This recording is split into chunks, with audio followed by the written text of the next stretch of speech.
At the end of the battle against Gas, all the Z warriors started in the same way with a rigorous training, since they realized that they could not always depend on the Saiyan warriors. Meanwhile, in the Kingdom of the Whole, Daishinkan was very thoughtful because several timelines had been formed throughout the 12 multiverses, and the power beyond a god was required for him to be able to solve these problems. These problems are serious, but I think I have the perfect candidate to be able to solve this problem. At the moment when Daishinkan was about to leave the Kingdom of All, Zeno-sama would appear at Daishinkan's side. Daishinkan, I'm feeling really bored. I want you to bring Son Goku to play with me, since I'm not able to have fun with absolutely nothing. It is a pity, my lord, that I'm not able to fulfill your request this time, as I have to dare to take Mr. Goku as the new guardian of time and space. Wow, that name's amazing. Is there even a position with that name? That's right, my lord. Only the Kaioshin named Chronoa needs a very powerful being to be able to eradicate the beings that threaten universal extinction. I understand. But I guess before my friend Goku is appointed with that position, he'll have to go through a test in order to be worthy of that position, or am I wrong? Of course you're not wrong, great Zeno-sama. Mr. Goku, before being able to take over that position, he must be able to pass all the tests required for him to be able to become the new guardian of space-time. This'll be great! I want to see how my friend Goku's able to overcome each of those tests. Meanwhile, on planet Earth, Goku is meditating in some of the mountains because the Gas Warrior was able to defeat him with a single blow despite possessing the Ultra Instinct. So, Goku had undergone a rigorous training with which he was able to overcome each of his limits. However, in the front of Goku, a great aura would rise all over the sky, as well as the entire universe. What is that gray light? Is he a new enemy? Of course I'm not your enemy, Mr. Goku. On the contrary, I come to offer you a great training with which you'll be able to overcome your limits. Are you serious? Of course I'm interested. But for that, you must hold a position in the Divine Realm, so that I will be able to train him personally. Oh, I'm not sorry, but I even told Whis I'd never destroy planets. I'm not that kind of person. I appreciate it. I perfectly know how you are, Mr. Goku, so don't worry. The position I'm going to give you is that of a guardian of space-time. Guardian of space-time? What should I do with that position? I've never heard of that. There is such a position in the 12 universes. It's a very important position, so no one of the gods knows about their existence. Only the angels and the beings of the highest rank. I understand, but can you explain to me what I have to do to get that position? I don't know what's happening in the other timelines, but it's even affecting ours, and we need the power of a warrior who's able to deal with those irregularities. Wow, that means that I have to fight very powerful warriors. And of course I agree. I will. I know I could count on your support, Mr. Goku. In that case, I'll be better to leave right now so that you could start your new training. They both left for the realm of the All, in which Zeno-sama had the moment rush towards his friend, hugging him tightly and even congratulating him on his new position as the guardian of space-time. My lord, it's very rushed, because Mr. Goku at this moment has just started with his time guardian training. That doesn't matter, Daishinkan, since I trust in the potential that my friend Goku has, and I know that he'll be able to become very powerful. I promise not to disappoint you, Zen friend, and I'll make sure to give everything to myself to become very powerful and to be worthy of the new position that's been entrusted to me. Now, Mr. Goku, who has finished greeting the king completely, it's time, and we'll even access a new dimension in which time stops very quickly to have greater results in the shortest possible time. Apparently we're in a setback. Of course! Right now I'm going with Daishinkan. Exactly, Mr. Goku. Dimensional cracks are starting to appear with much more frequencies. And if this continues like this, it may be catastrophic for our multiverse. Both warriors were sent to one of the most multiple dimensions that existed in the Kingdom of Everything, in which instantly Goku would realize how gravity was millions of times increased, which had left him surprised, because even accessing the Super Saiyan Blue, he had not been able to stand for more than 10 seconds. What is this place? I'm not able to move freely. I feel like my body weighs thousands of tons. In order for you, Mr. Goku, to become the guardian of space-time, you must be prepared to withstand great loads of energy and even pressures. But this is amazing. It's our first day, Daishinkan. I trust you, Mr. Goku, but don't worry, because I'll give you angelic energy right now. Energy that only angels are capable of using. Daishinkan, by granting him a little of the angelic essence, the change in the environment in the whole place was sudden, because Son Goku's power had grown in an amazing way. That's right, his entire internal system was able to transport twice as much energy as he usually produces. At the moment, Goku, who was lying on the ground, was able to open his eyes, being able to make a great aura rise all over the place, while his imposing silver eyes illuminated the whole place. This is amazing. Not all warriors who receive angelic energy are able to master it on such a level on their first day. But my body's still too heavy.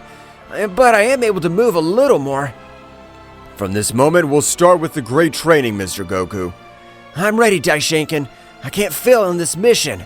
Son Goku's training had begun, in which with the knowledge of the great priest, his power began to have an incredible energy increase, as well as his combat style had changed drastically because this time, his defense and offense were at the highest level, while his power seemed to have no limit. In that dimension, 2 years had already passed in which Goku had been able to master the pressure 100%, being able to use all his speed without any problem. Mr. Goku, being in Contra Time, that has been your training. Of course, your techniques and powers will have to keep training them on your own. I understand, Daishinkan, but before I leave this dimension, can you fight me, please? I want to measure myself with one of the 5 most powerful warriors of the 12 universes. Of course I do, Mr. Goku, but I'll be benevolent to you, since I will only use my right arm. Don't worry, attack with all your power. Goku, a little annoyed being underestimated, he had rushed against Daishinkan, but Daishinkan was able to stop each of Goku's punches without any difficulty. Even being able to dodge them, no problem. While Goku attacked, he would notice that Daishinkan, despite having the opportunity, did not hit him. Goku would instantly take a little distance. If you get a chance to hit me, please do it. You don't know how humiliating it is for a warrior that his enemy holds back. I want you to take me seriously. If that's your request, I'll do it, Mr. Goku. Daishinkan, he would put himself in a battle pose as he would raise both of his arms. Without Goku being able to see absolutely anything, he was able to grant him a series of blows in all his vital parts. So at the moment Goku would fall to the ground, it didn't matter that Goku was using the Ultra Instinct, since Daishinkan's power was on another level of divine scale. It'll be better to leave for today, and with his great ability to increase his power, I know that in a few thousand years he'll be able to come a little closer to my power. While Daishinkan would turn his back on him, Goku with all his willpower would start to stand up. If I'm not able to grant a single blow to Daishinkan, I'm not worthy of this position. I have to become much more powerful. Goku, straining his body to the limit, even damaging several veins of his energy due to the excessive use of energy, was able to release a gigantic power, which this time was able to make even Daishinkan retreat a few meters, being caught off guard. Wow, I didn't know that Mr. Goku's power was able to reach this limit. Apparently he was holding back. Damn, my body hurts too much. This is the power beyond Ultra Instinct, and I'm only able to hold it for about 2 minutes. Goku would begin to move at a flashing speed, which for Daishinkan would still not be amazing. However, having his limited power, his body was not able to possess the speed required to be able to dodge him, because at that moment, Goku would appear as a flash in front of Daishinkan, being able to connect a big blow all over his face. The power that had been overwhelming that even the bones of his arms shattered, while Daishinkan would fall with an overwhelming power. Even to his surprise, he would start to feel a liquid flowing from his body. Damn, that hurt me. This warm fluid. This is blood. This Saiyan has been able to make a priest bleed like I am. At that moment, as if it were a meteorite, Goku would also fall into a part of that dimension while his whole body was torn to pieces. But the most serious damage were of his energy veins, which were so delicate that it was impossible for them to transport energy. Well, you're totally worthy of owning the position of this space-time guardian, as you're even able to give your life if an enemy requires it. Thanks, but my whole body hurts. I'm not able to move in the slightest. That's because he used the power beyond Ultra Instinct, and his body is not yet able to withstand those great loads of energy. Daishinkan, being a high priest, he would begin to heal each of his energy veins, being able to make Goku able to stand up, although his energy veins were still a little numb. Your energy veins will pass in that state for about 24 hours, but don't worry, it won't leave any aftermath. I thank you, Daishinkan, and I promise to become much more powerful than you. Next time, I'll be able to give him much more of an even battle. Both warriors would come out of that dimension, but the instant they did, a surprising pressure would be felt by all the 12 universes, as they were not prepared for said power. That's right, Goku's power on this occasion had been able to overcome all the 12 angels without an exception. Oh, I'm sorry. I'll have to control my power so not to cause havoc for any universe. Daishinkan would use a small sphere of energy in one of his fingers, with which he was able to create a powerful barrier in each of the universes, so that they would be able to withstand Goku's power and not collide in the process. I've placed barriers in each of the 12 universes, while you master all that power, Mr. Goku. But now, we'll start with the ritual of the first position of Guardian of Space-Time. Sure, Daishinkan, I'm ready. Instantly, Daishinkan would stretch out one of his hands, of which a pentagram would be formed all over the place. Starting to surround Goku, his hair would rise a little, while his clothes had changed to a silver one. Due to his position, after only 30 minutes, the ritual had ended, being Goku named as the Guardian of Space-Time. These clothes feel as great, but I think I'll wear my usual clothes because these clothes kind of feel uncomfortable. Goku would put on his usual clothes, which instantly he would be prepared for his new position as the Guardian of Space-Time. So Daishinkan would stand next to Goku. It's time to leave so that you're able to meet your partner with whom you'll make a great team. Dude, congratulations! I knew you'd take over this position. I trust you, friend. Thank you very much, little Zen, and I promise to give my best so that no dimensional gap is formed. We're counting on you, friend Goku. Daishinkan would take Goku to the Temple of Time, where we can observe a Kaioshin named Corona, which I was a little surprised to observe Daishinkan accompanied by a person not belonging to the divine world. Nice to meet you again, Daishinkan. But tell me, who is he? You better know better than anyone. It's not allowed that even for gods to know the existence of this place, much less a mortal. A while without seeing you, Corona. And don't worry, since this warrior I have here will be your companion. He's the new Guardian of Space-Time, so I hope you do a great teamwork together. Corona would be surprised. However, at the moment, a new crack would appear in front of everyone. Apparently they have work to do. I'm leaving. Daishinkan would disappear from the place while Corona would observe Goku fixedly. If Daishinkan's brought you here, I guess you're very powerful, and I'll trust you. Please, go solve what's happening in that said dimensional gap. Of course, yes. It's time to put my training to the test. But tell me, what happened? In the original story, Black Goku defeated by the Vegito fusion. But in this timeline, Black Goku has achieved a much greater power, with which he was even able to finish off Vegito, Super Saiyan Blue. Wow. That looks like a perfect way to test my new power. Goku would enter the crack that was in front of this, so Goku would start with his position as Guardian of Time and Space.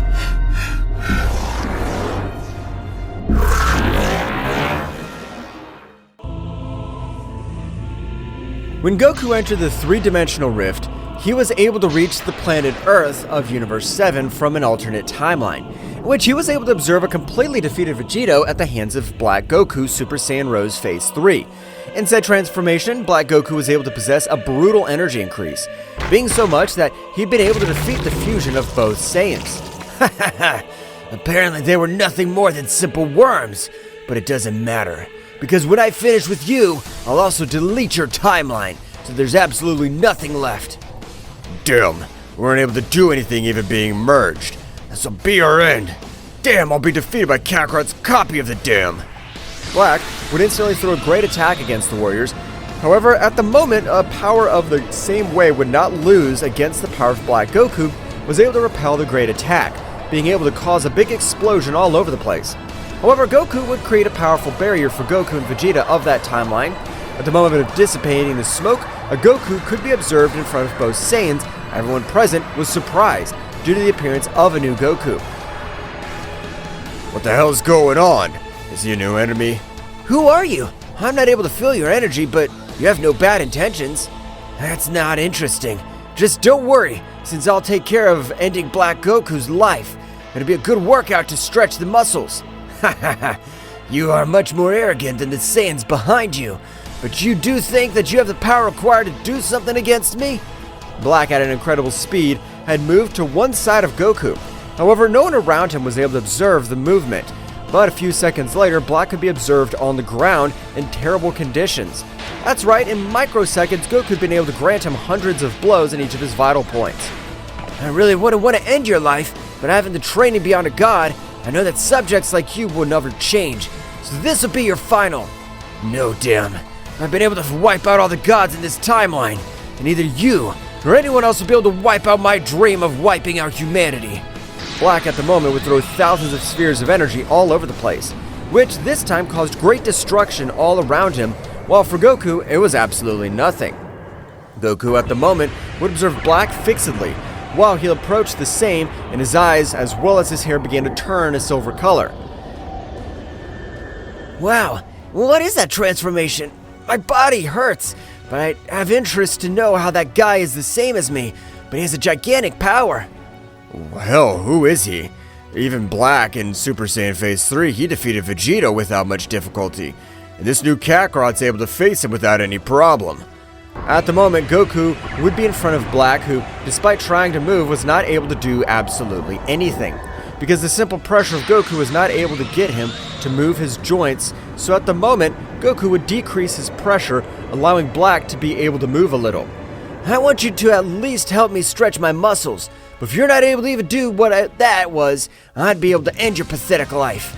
From a blind spot, hundreds of energy spheres were fired at Goku. That's right, it was Zamasu. And I don't know who the hell there is another Goku, but we won't let ourselves be defeated. Only you stand in our way. If you really want to fight with a real warrior, let us merge. You being a Saiyan, I know that you're the most looking forward to. Haha, of course you could do it. Although unfortunately for you, even if you merge, you won't be able to do anything against me, since your power is very distant from mine. Black and Zamasu at the moment began to merge, creating a powerful warrior who would rise to the top of the entire planet, with which, out warning, would throw a powerful beam of energy. No, careful, damn. Even though he's another Kakarot, he's still good for nothing. When I let his energy merge, his power grew in an unreal way. But when the smoke dissipated, it could be seen how Goku had been able to stop the power of Zamasu fusion, while Goku's cold gaze would fix them completely. At the same time, the fusion was not able to move in the slightest. That's right, Goku's power this time was so great as to even paralyze those deities. With you, I won't be able to test my power, so it'd be better to finish with you. Goku would begin to fight against Zamasu fusion, which, due to experiencing the sensation to death, was able to move, starting to fight against Goku. However, his attempts were in vain because, to tell the truth, the distance that separated them was like heaven and earth. For its part, in the Palace of Time, the Kaioshin Corona was watching everything that had happened, being very surprised, due to the power possessed by that warrior, which she had underestimated. I don't know who she is, but when I come back I will ask him his name, as he has really turned out to be a very powerful warrior, and that surprises me. Before returning to the battlefield, the fusion was humiliated in the worst way possible. So before being eradicated, it would choose to blend in with the entire Universe 7. Now that I've merged with the whole Universe 7, you won't be able to do anything.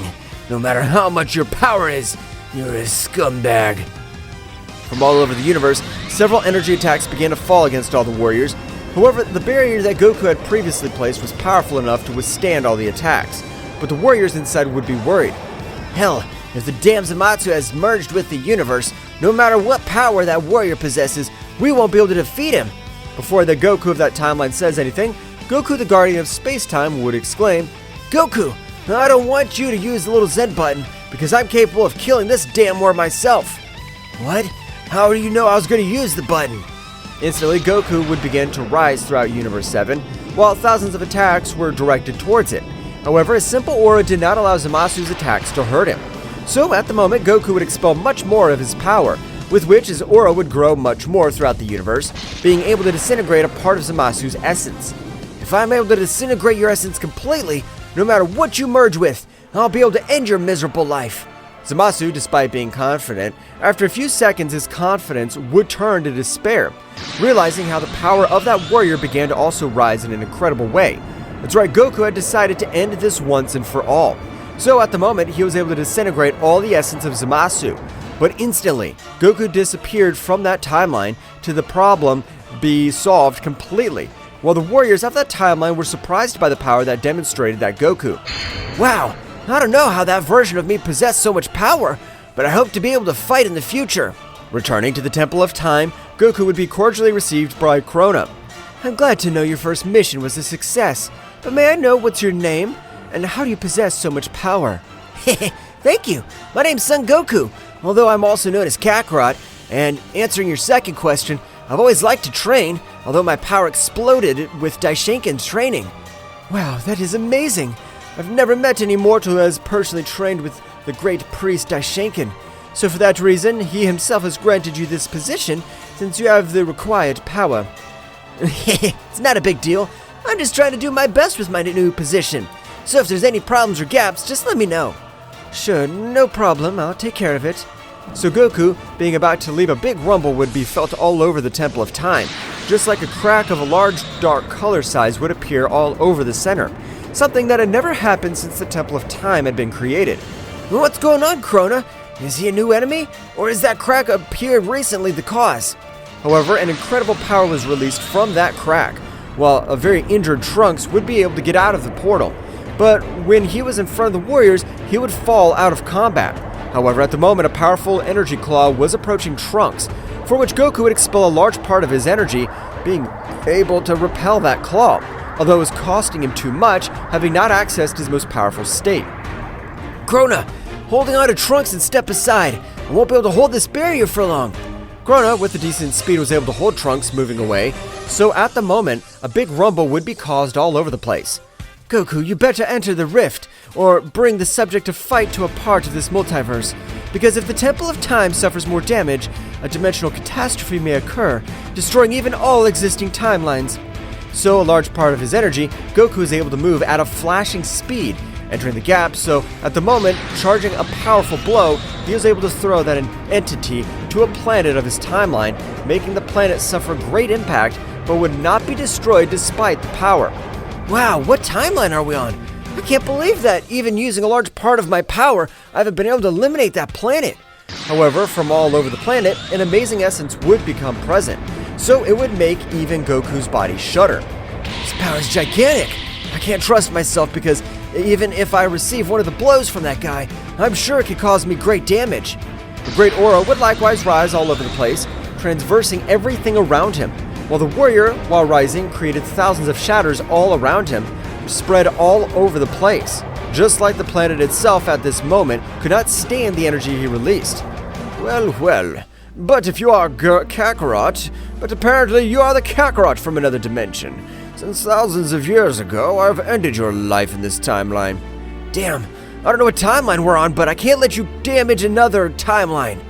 At the moment, when all the smoke from the place dissipated, a silver-haired warrior could be observed, which at the first glance looked like a Saiyan or even a human, but the power was not at all low. Who are you? Why have you caused havoc in this timeline? And why do you even want to destroy other timelines? Without Goku receiving an answer, he would be attacked, receiving a powerful blow in the stomach, which, despite possessing the Ultra Instinct, hadn't been able to dodge such a powerful blow, which would make him fall to the surface of a planet. But at the moment of Goku trying to stand, various blood was spreading all over the place. Yeah, damn, that hit hurt me too much. I'm not even able to stand up. The warrior who possessed a sword would wield his sword, so at the moment, without waiting for Goku to recover, he would throw a powerful lunge. But at the moment, this would grow hundreds of times more, so trying to dodge it, it would be impossible for him. I don't have time to think about the catastrophe that my power could cause. If this guy wins, it'll be the end of the whole Temple of Time. Goku would expel all the power of the perfect Ultra Instinct, which, he was able to make that great sword not be able to get even a millimeter closer. That's right, the great pressure of Goku combined with his power, they were able to stop the sword. But Goku was surprised to realize how, for a warrior, that pressure was like the simple breeze of the mountains. I can tell that you possess a great power, but you are able to release some pressure. But I was already able to end your pathetic life on one occasion, so it shouldn't be a problem to be able to end your life on a second occasion. Both warriors crossed a few glances, so at the moment, they began to exchange thousands of blows all over the place. However, in all this exchange of blows, despite Goku's possessing great power, It seemed that his immense power was not able to face this great warrior, which was able to grant many more effective blows. While Goku, the more the battle went on, his body began to be very affected since the blows that warrior granted him were of a high power level. Goku would instantly be sent to a planet, falling brutally. As I've told you before, I was already able to end your pathetic existence once, so ending your existence a second time's not complicated for me. Goku would try to stand up, however his whole system was in pieces, but at the moment he would remember the words of his beloved teacher Daishinkan. The power of the Saiyan warriors lies in their anger, so when there's no more way out, anger, you will be able to release much more power. Goku would begin to release all his power, so like his power, his hair would likewise begin to grow in an incredible way, while this time all that dimension would likewise tremble.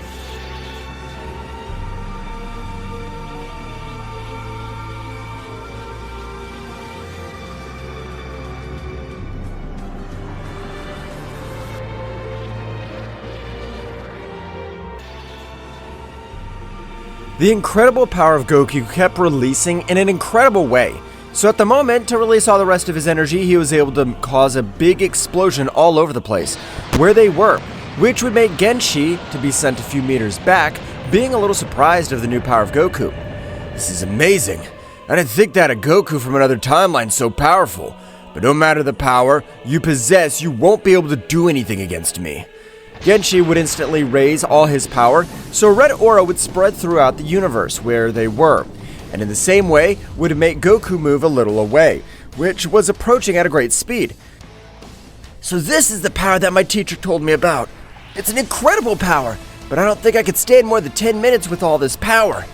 The incredible aura of Genshi would spread all over the place, while at the moment Genshi, without warning, had rushed against Goku, which in the same way he would, the battle would begin. However, it seemed that their powers were equalized, but the more the battle went on, Genshi began to take advantage, because this time Goku was not able to master the wear of energy that this transformation exerted on him. Unlike his opponent, who was able to master the power in its totality, Genshi was able to deliver a powerful blow to Goku's face, sending him to a planet, destroying it in its entirety. Instantly, Goku would recover on a rock from space. However, too much blood is spreading from all over his body. Damn, the power that this warrior is able to release is incredible. I'm not able to do anything. I feel like my whole body's about to collapse. I must admit that you're much more powerful than the Goku I face. But no matter what timeline you're from, you are still the same scum.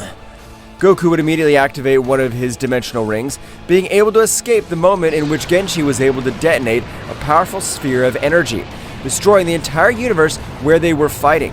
Goku was traveling through multiple timelines out of combat because the damage he had received from Genshi had been complete madness, while in the same way the energy consumption in that transformation was crazy.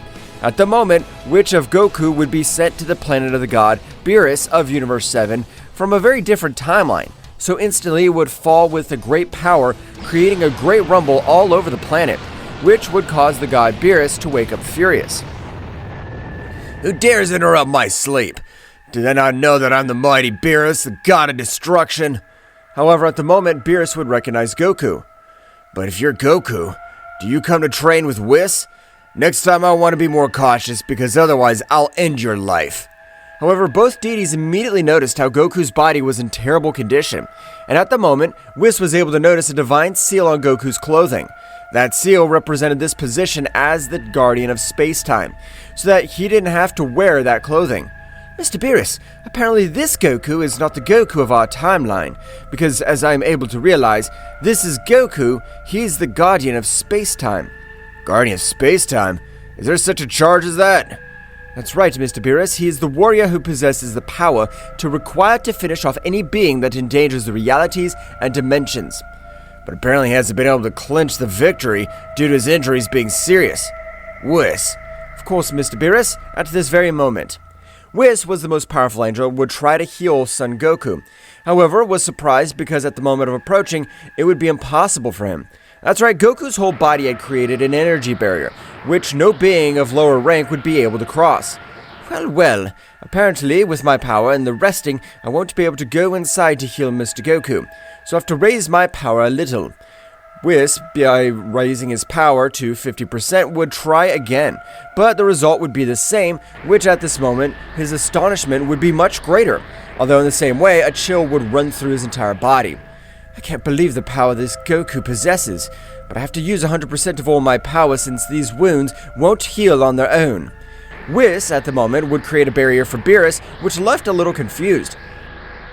Hey Whis, so you create a barrier for me? But he was surprised to realize how his entire planet was beginning to be destroyed, while Whis continued with the increase of all his power. After a few seconds, Whis was able to access 100% of all his power. With all this power, I'm sure I'll be able to access the said barrier. As Whis started to approach towards the barrier, impressive as it may seem, Whis again was not able to enter, which this time would cause all his power to decrease, while the barrier he had created for his god would disappear completely. Hey Whis, what happened? Why'd you expel all that incredible power? Mr. Beerus, I haven't been able to penetrate the barrier that Mr. Goku's created. This power is so great that even with 100% of all my power, I haven't been able to crack it. We just have to wait until he wakes up. Beerus was surprised by the words of Whis. Meanwhile, returning to the Temple of Space-Time, Krona finds himself next to Trunks, who on this occasion was able to access his god state, which he had chosen as his new base state. Thank you, Krona, for the help, because if not for you, I would have died at the hands of that dam. But explain to me, Trunks, what happened? Your power's not low at all, and you arrived in terrible conditions. Flashback, millions of years ago, a powerful warrior wanted to become the destroyer of time. He wanted to only exist in the entire multiverse. For that reason, the Guardian of All that decided to grant the position to a powerful warrior who would become the Guardian of Space-Time. The first Supreme Saiyan, named Yamoshi, would face this warrior named Genshi. That's right, the same subject had been created in the same way for millions of years, so at the moment the battle of both warriors would be so intense, but in an act of desperation, the mighty Yamoshi with all his power was able to cause a gigantic explosion throughout the 18 universes, which at the moment 6 of them were destroyed, while it was believed that Yamoshi and Genshi had died. But a few months ago, a strange presence would be felt in one of the timelines. So they had sent Trunks, candidate to Kaioshin of Time, but he was completely massacred by his enemy named Genshi. End flashback. That means that Genshi you're talking about is the reason why the Temple of Space-Time was created, and that warrior has come back to life. Unfortunately, that's the way Corona is.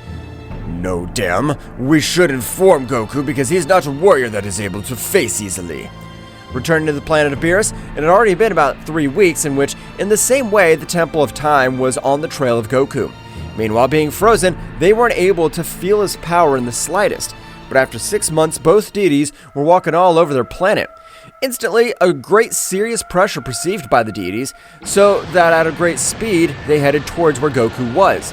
But missing a few meters, there would be a crash to the ground since Goku's pressure had increased in an incredible way. So much so that he'd been able to leave both deities surprised. Damn, I can't move. Feel like every movement's hard for me to breathe. So, for that reason, I'm not able to enter the barrier he had created. His power is so great that even I, as Supreme Angel's not able to do anything. My body hurts. When Goku was in state of shock, he would continue with the increase of his power. But when he realized the place where he was able to control himself, decreasing his power. Wow, but if this is Mr. Beerus' planet, what am I supposed to be doing on this place? I was struggling. At the moment, Goku realized that both deities had suffered great damage by their simple pressure. So when Goku had received the training of an angel, he was able to heal each of their wounds, getting the deities to stand up. Whis, Beerus, I'm sorry, only that I was in battle and I didn't know how I got here, but I have to get back quickly. We understand, but Mr. Goku, you've been unconscious for about 6 months. Goku was surprised by what Whis told him. But Goku, Whis had communicated to me that you're not the Goku of our timeline, that you're the Guardian of Space-Time.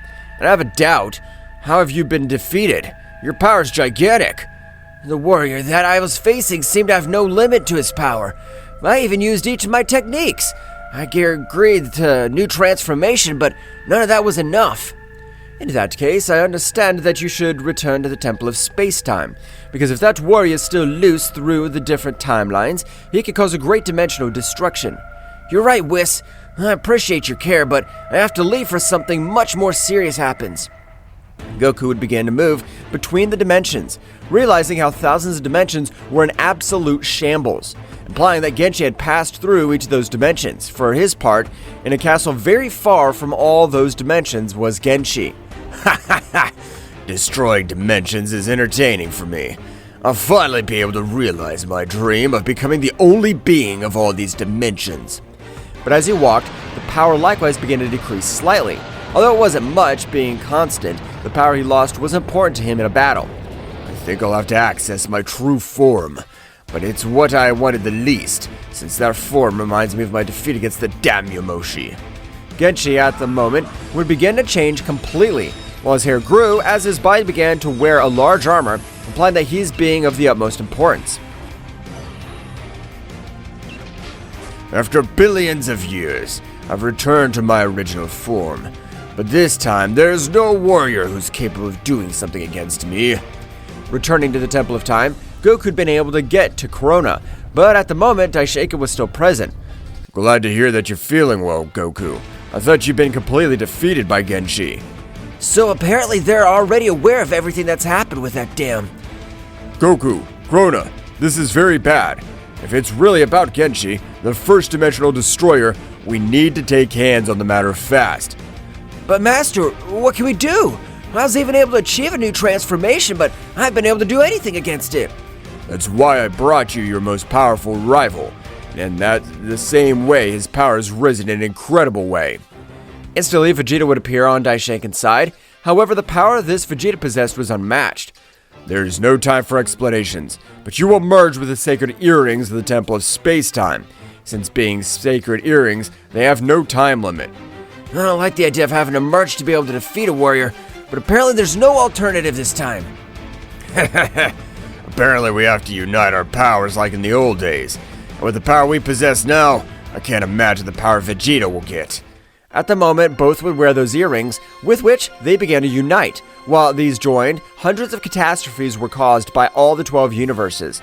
Despite the fact that Daishinkan had created a great barrier, a few moments later, a Vegeta could be observed. But something to differentiate was that the hair was silver, however in certain parts he would begin to turn a purple color, just like Vegeta's hair in his state of God of Destruction.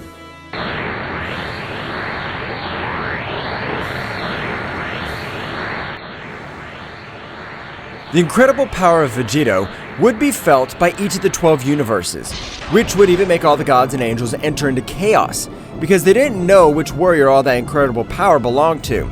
However, instantly from the dimensional gap in the center of the 12 universes, Genshi would appear with his true form. At the moment of appearing, in the same way, his incredible aura would begin to collide with Goku's aura, being two gigantic powers. As of this moment, it's all yours, Vegito, because I can't interfere in what happens at the Temple of Time.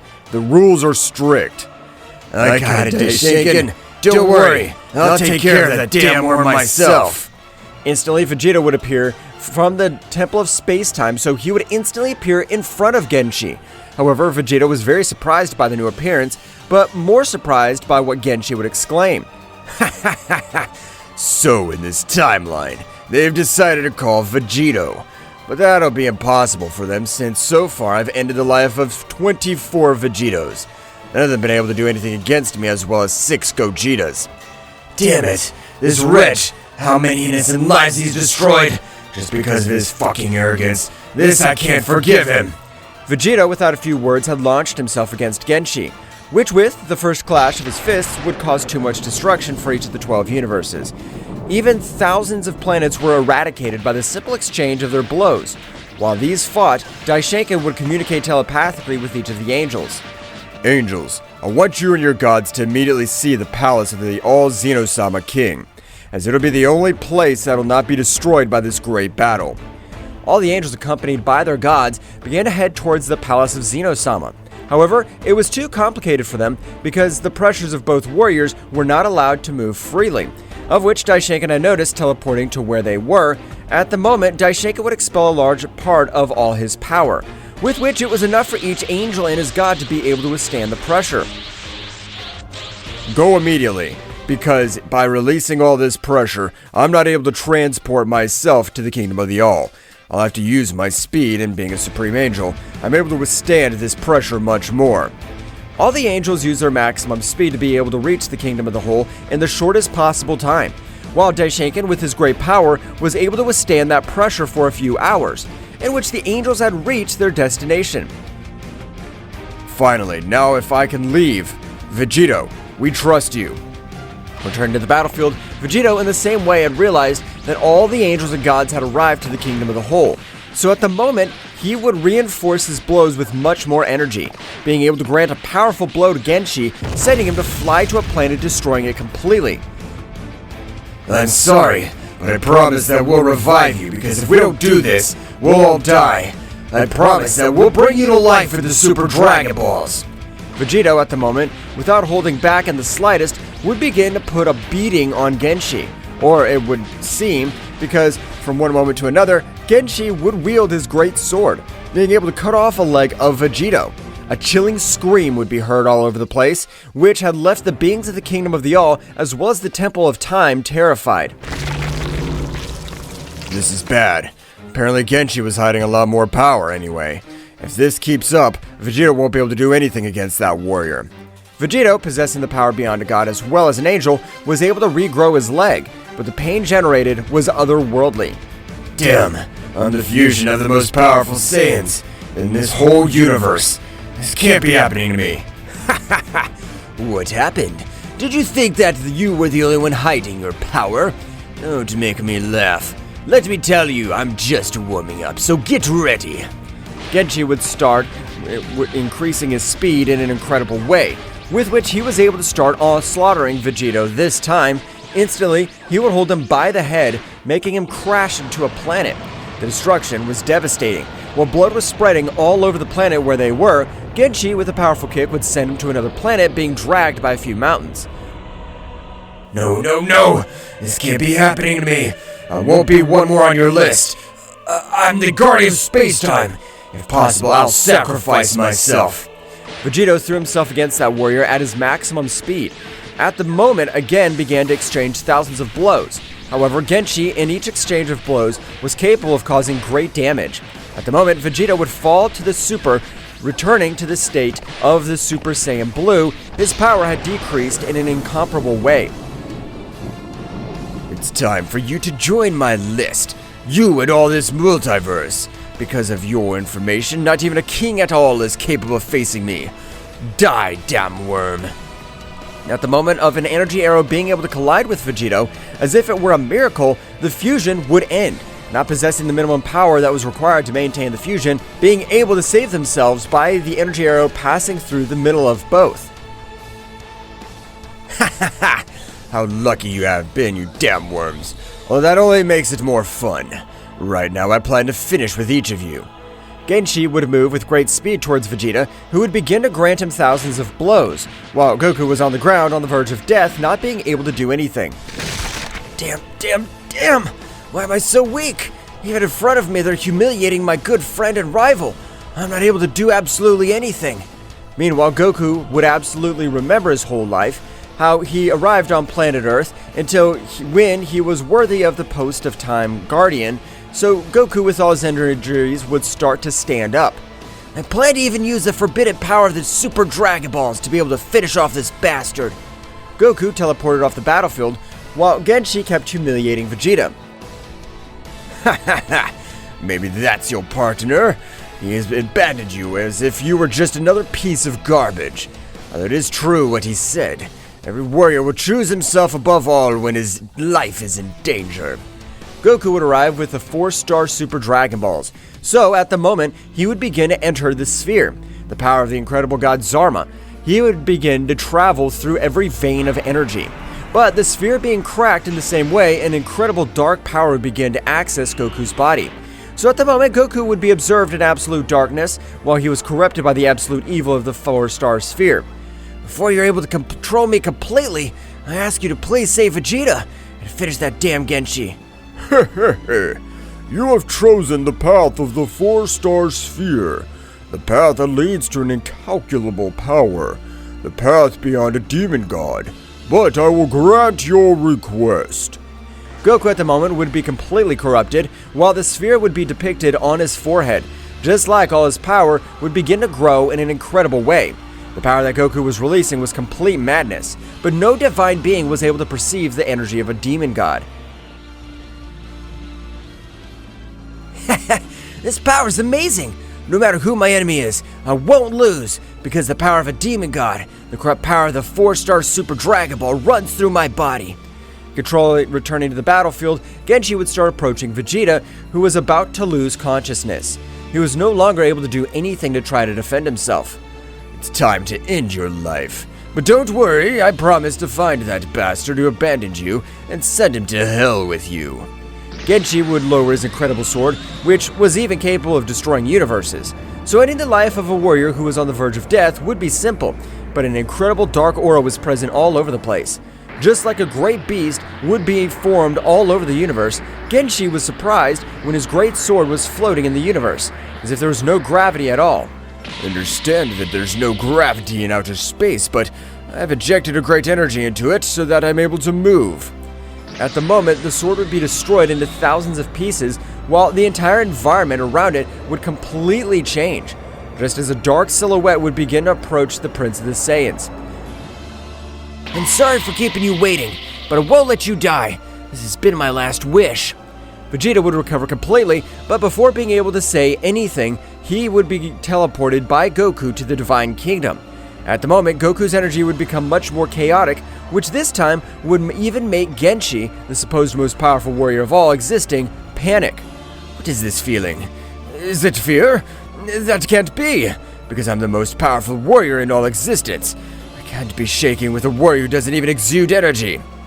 Genshi, even though his body warned him not to attack that warrior without caring, he had launched himself against him.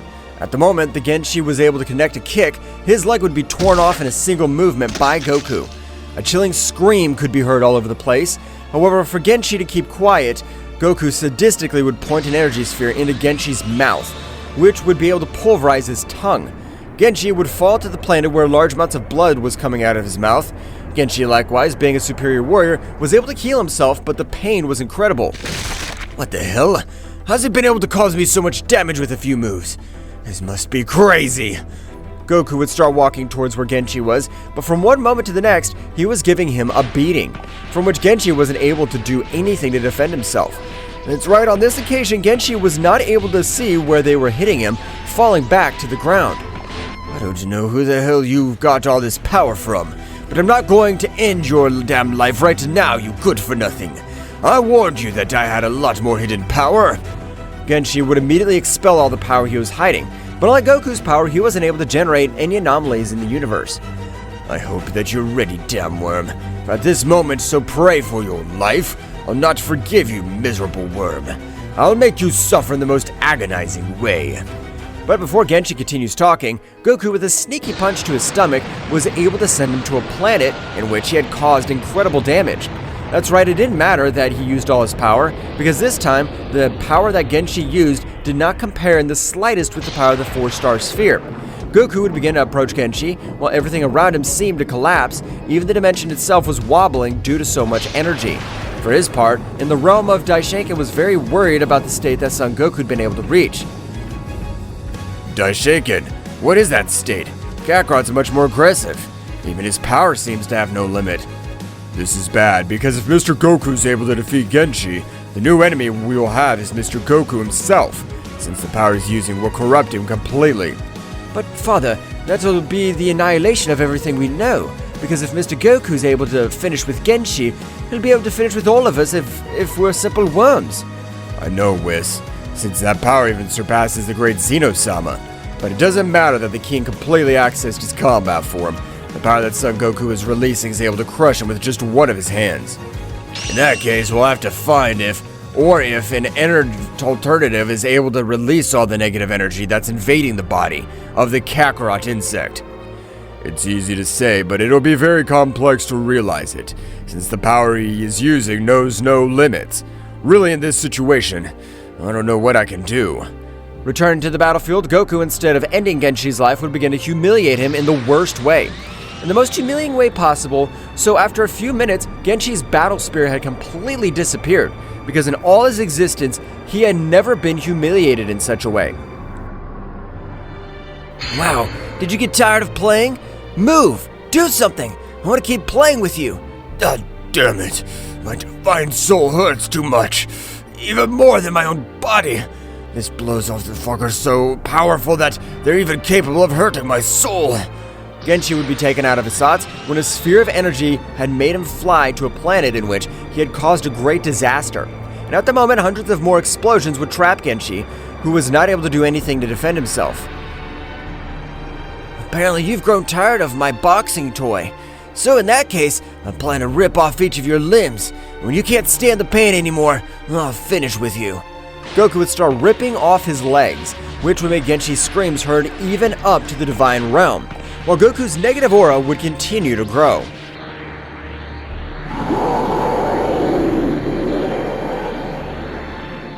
The incredible power that Goku possessed on this occasion had been able to even put the powerful Genshi to eat dirt. That's right, Genshi, the best warrior of all, had been humiliated by Goku, although it was really the power of the 4-star sphere which had been corrupted, which would make Goku this time much wilder because the evil was taking over more and more of his body. Genshi at the time would notice how Goku would turn his back, so regardless of his pride as a warrior with his maximum speed, he would speed away from this battlefield. However, all this would be in vain because it were as if the planet Genshi would crash into Goku's chest. That's right, Goku's speed at this moment was incomprehensible, so instantly Genshi would feel as if he had crashed into a planet. Well, what? Maybe you're not able to realize you're moving. If you're able to dodge me, I'll have you left alive, but I can tell you're a good for nothing. Genshi would try to beg for his life, but a powerful kick from Goku was able to separate the head from his body, and a huge energy attack would pulverize him in his entirety. I fulfilled to finish with that guy. So finally, I'm free from that sphere. At the moment, there's no one able to stop me.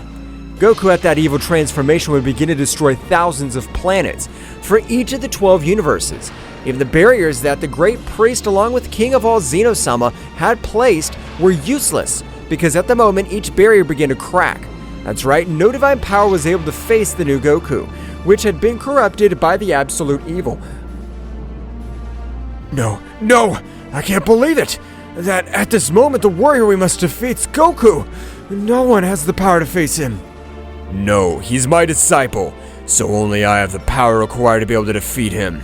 Daishinka would get all of the energy barriers out that he created, so instantly he would expel 100% of all his power, which would attract the attention of Goku, who with incredible speed would arrive in front of Daishinkan. So the priest wants to confront me. As far as I know, this body was your apprentice's, since by taking over his body, his memories are still intact. I know that Son Goku would be willing to give his life, so that you will not make more chaos in all the 12 universes. So, I, as his teacher and friend, plan to eliminate you in this place.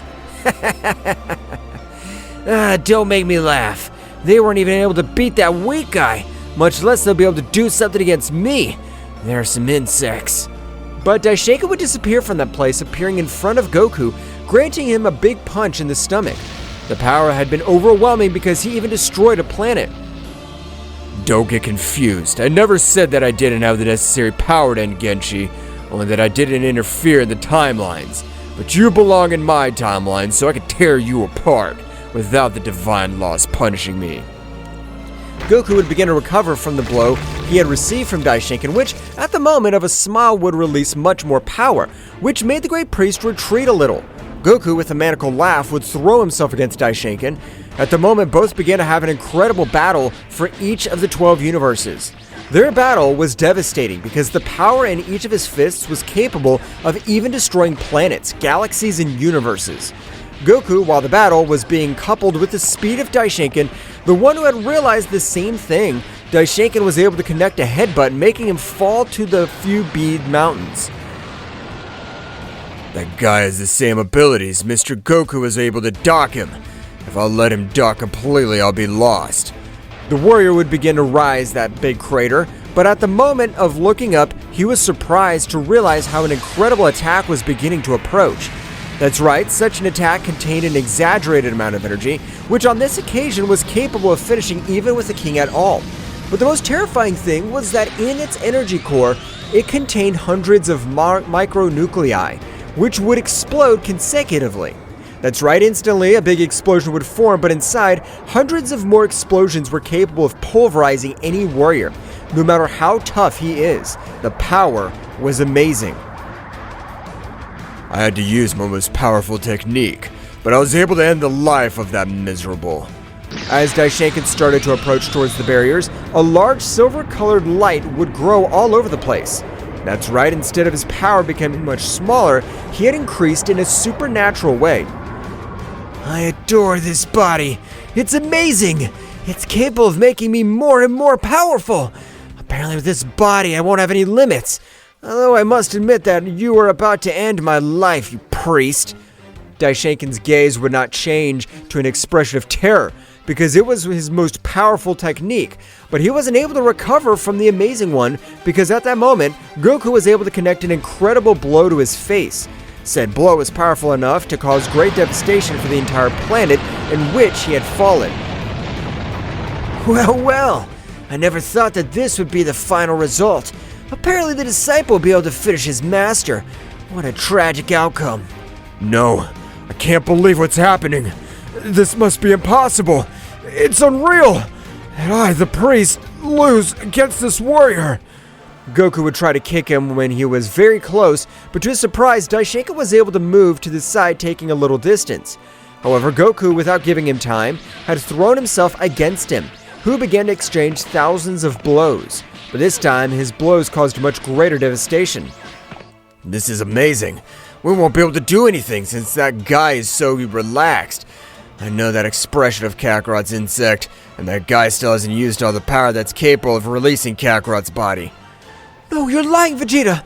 That's impossible.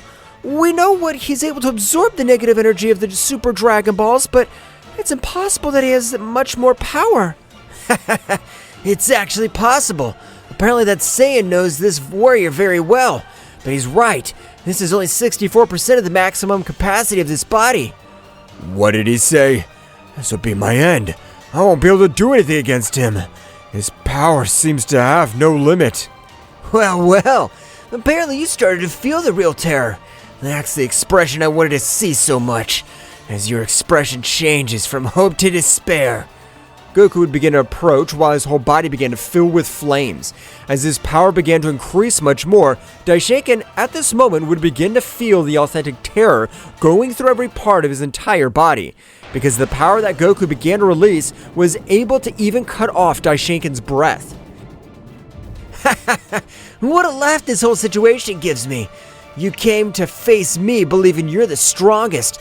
But look at you now. You're not able to do anything against me. You're nothing more than an insect. Daishinkan at the moment without caring would put himself on guard. But without this one being able to do something against him, he was attacked in an incredible way. Since this time he no longer possessed the necessary power to face this powerful warrior, which, as if it were a punching bag, would begin to grant an incredible beating to Daishinkan, since the power that this warrior possessed completely surpassed. No, I can't stay watching Daishinkan humiliated like this. We'll have to do something, because otherwise he'll end his life. Mr. Vegeta, we don't even possess the power of a great priest. We'll only be a hindrance more, since he will try to protect us. Although it is hard for me to accept it, Whis is right. At the moment, there is no warrior who is capable of facing Goku. Daishinkan would continue to receive a beating. Blows, kicks, energy spheres, they destroyed his body completely. However, Goku attacked furtively, avoiding the most important parts of any warrior, since he had the knowledge about the blows of Daishinkan, and knew that no one would be able to withstand a single one of those blows. And after a few minutes in which Daishinkan had been humiliated in the worst possible way, Goku, with a powerful kick, would send him to the ground, creating a large crater. It's said that you're the most powerful warrior, but after all, it was nothing but some simple stupidity. You're nothing. You're nothing compared to me. Daishinkan on the ground was starting to expel large amounts of energy, as on this occasion he wasn't even able to stand. If I fall, That miserable worm will wipe out everyone present. This one I can't allow. I'm the guardian of the mighty Zeno-sama. But before anything happens, as if it were a very superior entity, even space-time would crack, since an extremely powerful warrior would begin to make his appearance. Even each of his planets and inhabitants would return to normal, which left everyone amazed, but the power and pressure he was able to feel was incredible. But instantly, a powerful warrior would stand in front of Daishinkan, which Goku would immediately recognize. This is impossible! This can't be happening! You shouldn't be able to be here! You're Zalma, the creator of the Super Dragon Balls! Is it really Zalma? I thought he was in the Kingdom of Dragons, but this really is a real madness. Your son Goku. I've seen every one of your actions, and I have decided to forgive your life. A being who is willing to die for his loved ones deserves my respect. But I will have to purify you. No! I'm going to stay locked in that sphere again, to only be used when a useless person wants a wish. Zama, without saying a single word, was able to grant millions of blows to Goku all over his body. The attack was so devastating, and at the same time so fast, that no one was able to see anything. They just watched as Goku was on the ground spitting out large amounts of blood. No! I'm the perfect warrior! The being who will rise above all races! You'll never been a perfect being. Since you, like me, are incomplete, none of us are perfect. You have ruined the tranquility of these universes. I don't care if I ruin it or not. I don't plan to leave this body. And if you're still here, I swear, I'll kill you. I don't care if you're my creator. Worm, don't underestimate me, because at this very moment I can end your pathetic life. Son Goku's fury had grown in an incredible way, that without the need of a full moon, he was able to transform into an incredible Ozaru, which, with a simple roar, would try to destroy everything restored by Zalma again. But he hasn't been able to do absolutely anything to him. All other restored planets, they're protected by my power. If you want to destroy them, you have to be much more powerful than me, because otherwise it'll be impossible for you. The incredible Ozaru, without caring about the words of Zalma, would begin to attack him again and again. But it was completely in vain, since the power of Zalma was millions of times superior to the power of Goku. So at the moment, the god Zalma would expand his hands, and instantly, an incredible pure energy would begin to travel all over his body. Said energy was able to enter the body of the Ozaru, beginning to purify all the negative energy that Son Goku's body possessed. That's right, the energy that had corrupted to Goku in the sphere, it had been completely destroyed thanks to Zalma's energy. So instantly, the sphere would appear next to an unconscious Goku. You have a powerful warrior who's capable of giving his life for you. Become much more powerful and take care of him. I am retiring. Zalma would leave the place along with the 4-star sphere, so at the moment Daishinkan would begin to heal each one of Son Goku's wounds, while Corona would likewise approach both. Wow, I never thought to lift something like that. This seems like something from another world. Even I am amazed. The mighty Zalma possesses an unattainable power. Goku would be able to wake up, being informed of everything that had happened, for which I was amazed. However, Goku would continue with the position that Daishinkan had granted him. That's right, because Genshi had fallen in this battle, the new missions were not of gravity, so Goku would stay focused on becoming much more powerful.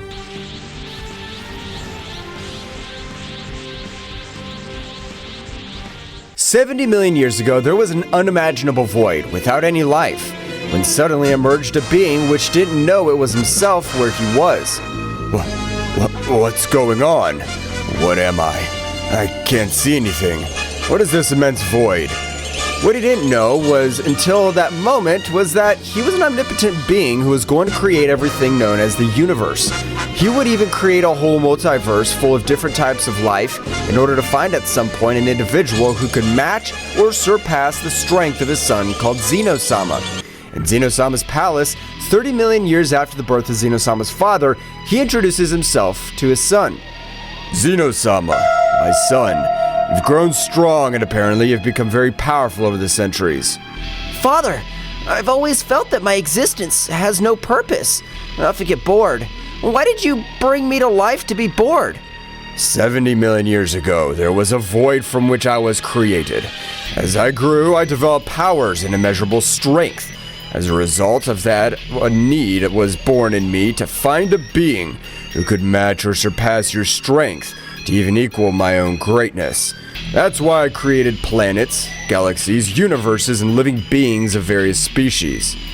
All this was created just so that I could exist? Yes, my son. Every star, every life form, everything has a purpose. To prepare you to be the supreme god of all that I've created. You're the main reason for all my creation. It's a heavy burden, Father. Why me? Because in you, I see the true potential to rule in this vast cosmos. You are the hope to maintain harmony among the creations that have sprung from my being. You are the missing piece in this cosmic chest. Father, all this that you tell me is an enormous responsibility. I don't know if I'm ready to be able to do it. What if I fail? There is no failure, son. Your very existence is success. Every moment in your life has molded you into the supreme being that you are. I trust you will fulfill your destiny. What about you, Father? What role do you play in all this? My role is to guide you from the shadows, to watch you fulfill your purpose. Finding balance in the universe is a task that requires your leadership. I'll be here, in the darkness, watching you carry out the mission I have given you. I understand, Father. Leave everything in my hands. Thus passed centuries, millennia, in which Zeno-sama was guided by his father to govern the immense multiverse he had created for him, but now convinced of the purpose he had in his life. In the present time, 30 million years after the conversation that Zeno-sama and his father had, in one of the universes created by Father Zeno, on a planet called Earth, Kakarot and Vegeta were training together with Whis and Beerus after having faced very powerful beings. While they were training, the Earth was illuminated by flashes of energy. As Kakarot and Vegeta embark on intense training, Whis and Beerus watch from a distance, assessing the Saiyans' every move as they prepare to rise in their skills. Hey, Vegeta! Remember when we first faced Frieza? That guy was incredibly strong. Yes, Kakarot. It was our first encounter with an enemy of another level. But we cannot forget the Cell Bug, that creature with cells from all of us. He put us in big trouble with his martial arts tournament. Luckily, your son became strong. Both Saiyans exchanged energy blasts. Each hit and dodge was an echo of their long history of battles. Ah, yes! The first time he showed the teleportation technique. That was amazing! Thanks to Gohan, we were able to defeat him. But then came Majin Buu. That battle was unforgettable. We had to merge to have a chance. Our fusion was great, but we also learned about redemption and kindness at that time. Buu became good because of you. As they continue their training, the energy of both Saiyans light up the space. Whis and Beerus watch with interest. Yes, but don't forget about Beerus, that god of destruction who almost wiped out the Earth with a single sneeze. Although in the end, he turned out to be more of a joker than we thought. Yes, I remember when I tried to fight him in my Super Saiyan 3 form. I wasn't at his level, but at least I gave him a fight in my Super Saiyan God form, and that was possible thanks to all of you. That's right, and now we're here, training with Whis and Beerus. We cannot let our guard down, Kakarot. There'll always be bigger challenges. Exactly! Every fight makes us stronger. Let's keep training and bettering ourselves. Of course. We're always one step closer to being the strongest warriors in the universe.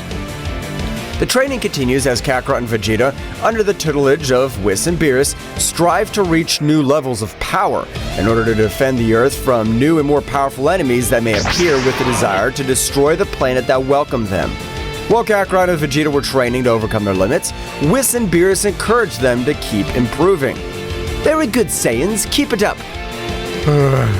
Yes, they're very strong, but I don't know if that'll be enough to keep my interest. Suddenly, they feel a dark presence and the whole environment begins to become dark, and a dark, powerful presence fills the place. What's going on, Mr. Whis? Something's not right. I feel an extremely powerful and dark presence. That feeling sounds familiar. Who could it be? The darkness intensifies, and suddenly an opposing figure appears in front of them like a shadowy nebula. Inhabitants of the multiverse, have you missed me? Hello, dear inhabitants of the multiverse. I've come to observe progress of my creations. Who is this guy? I don't know, Kakarot, but his presence is overwhelming. No way. What? The figure lingers in a shadowy haze, with the speaker being the father of Zeno-sama, the omnipotent being who created the multiverse. This one appears in all multiverse, where all the warriors were training for future problems. This guy is the father of Zeno-sama, the creator of everything we know of universes beyond our imagination. I didn't think we'd ever see him. Sir, your arrival is unexpected. Forgive the insolence, but to what do we owe you presents? The inclination of Whis and all the angels of different universes is because they have knowledge of who was the father of Zeno-sama. For that reason, they have a great fear and respect for him. I see you've been busy, warriors. You have faced great obstacles throughout your insignificant lives, but this time has come. Are you strong enough? We're always up for a good challenge. Shut up, Kakarot. Don't you feel how powerful he is? How can you say that? Haven't you noticed something missing in the multiverse? At that moment, Zeno-sama's father set out to tell them the reason for the ambiguous question. Moments before Zeno's father appeared before the whole multiverse, he was very angry because when he woke up from the dream of millions of years, he was surprised that many things had happened that went against the main reason why he created the whole universe. Because of this, he appears before his son Zeno-sama. In the center of the realm of everything, the overwhelming presence of Zeno-sama's father eclipses space. His voice booms like thunder as he directs his fury towards his son Zeno-sama. The latter, visibly nervous, tries to defend himself as the tension between the two intensifies. Zeno-sama, you failed in your duty as supreme god.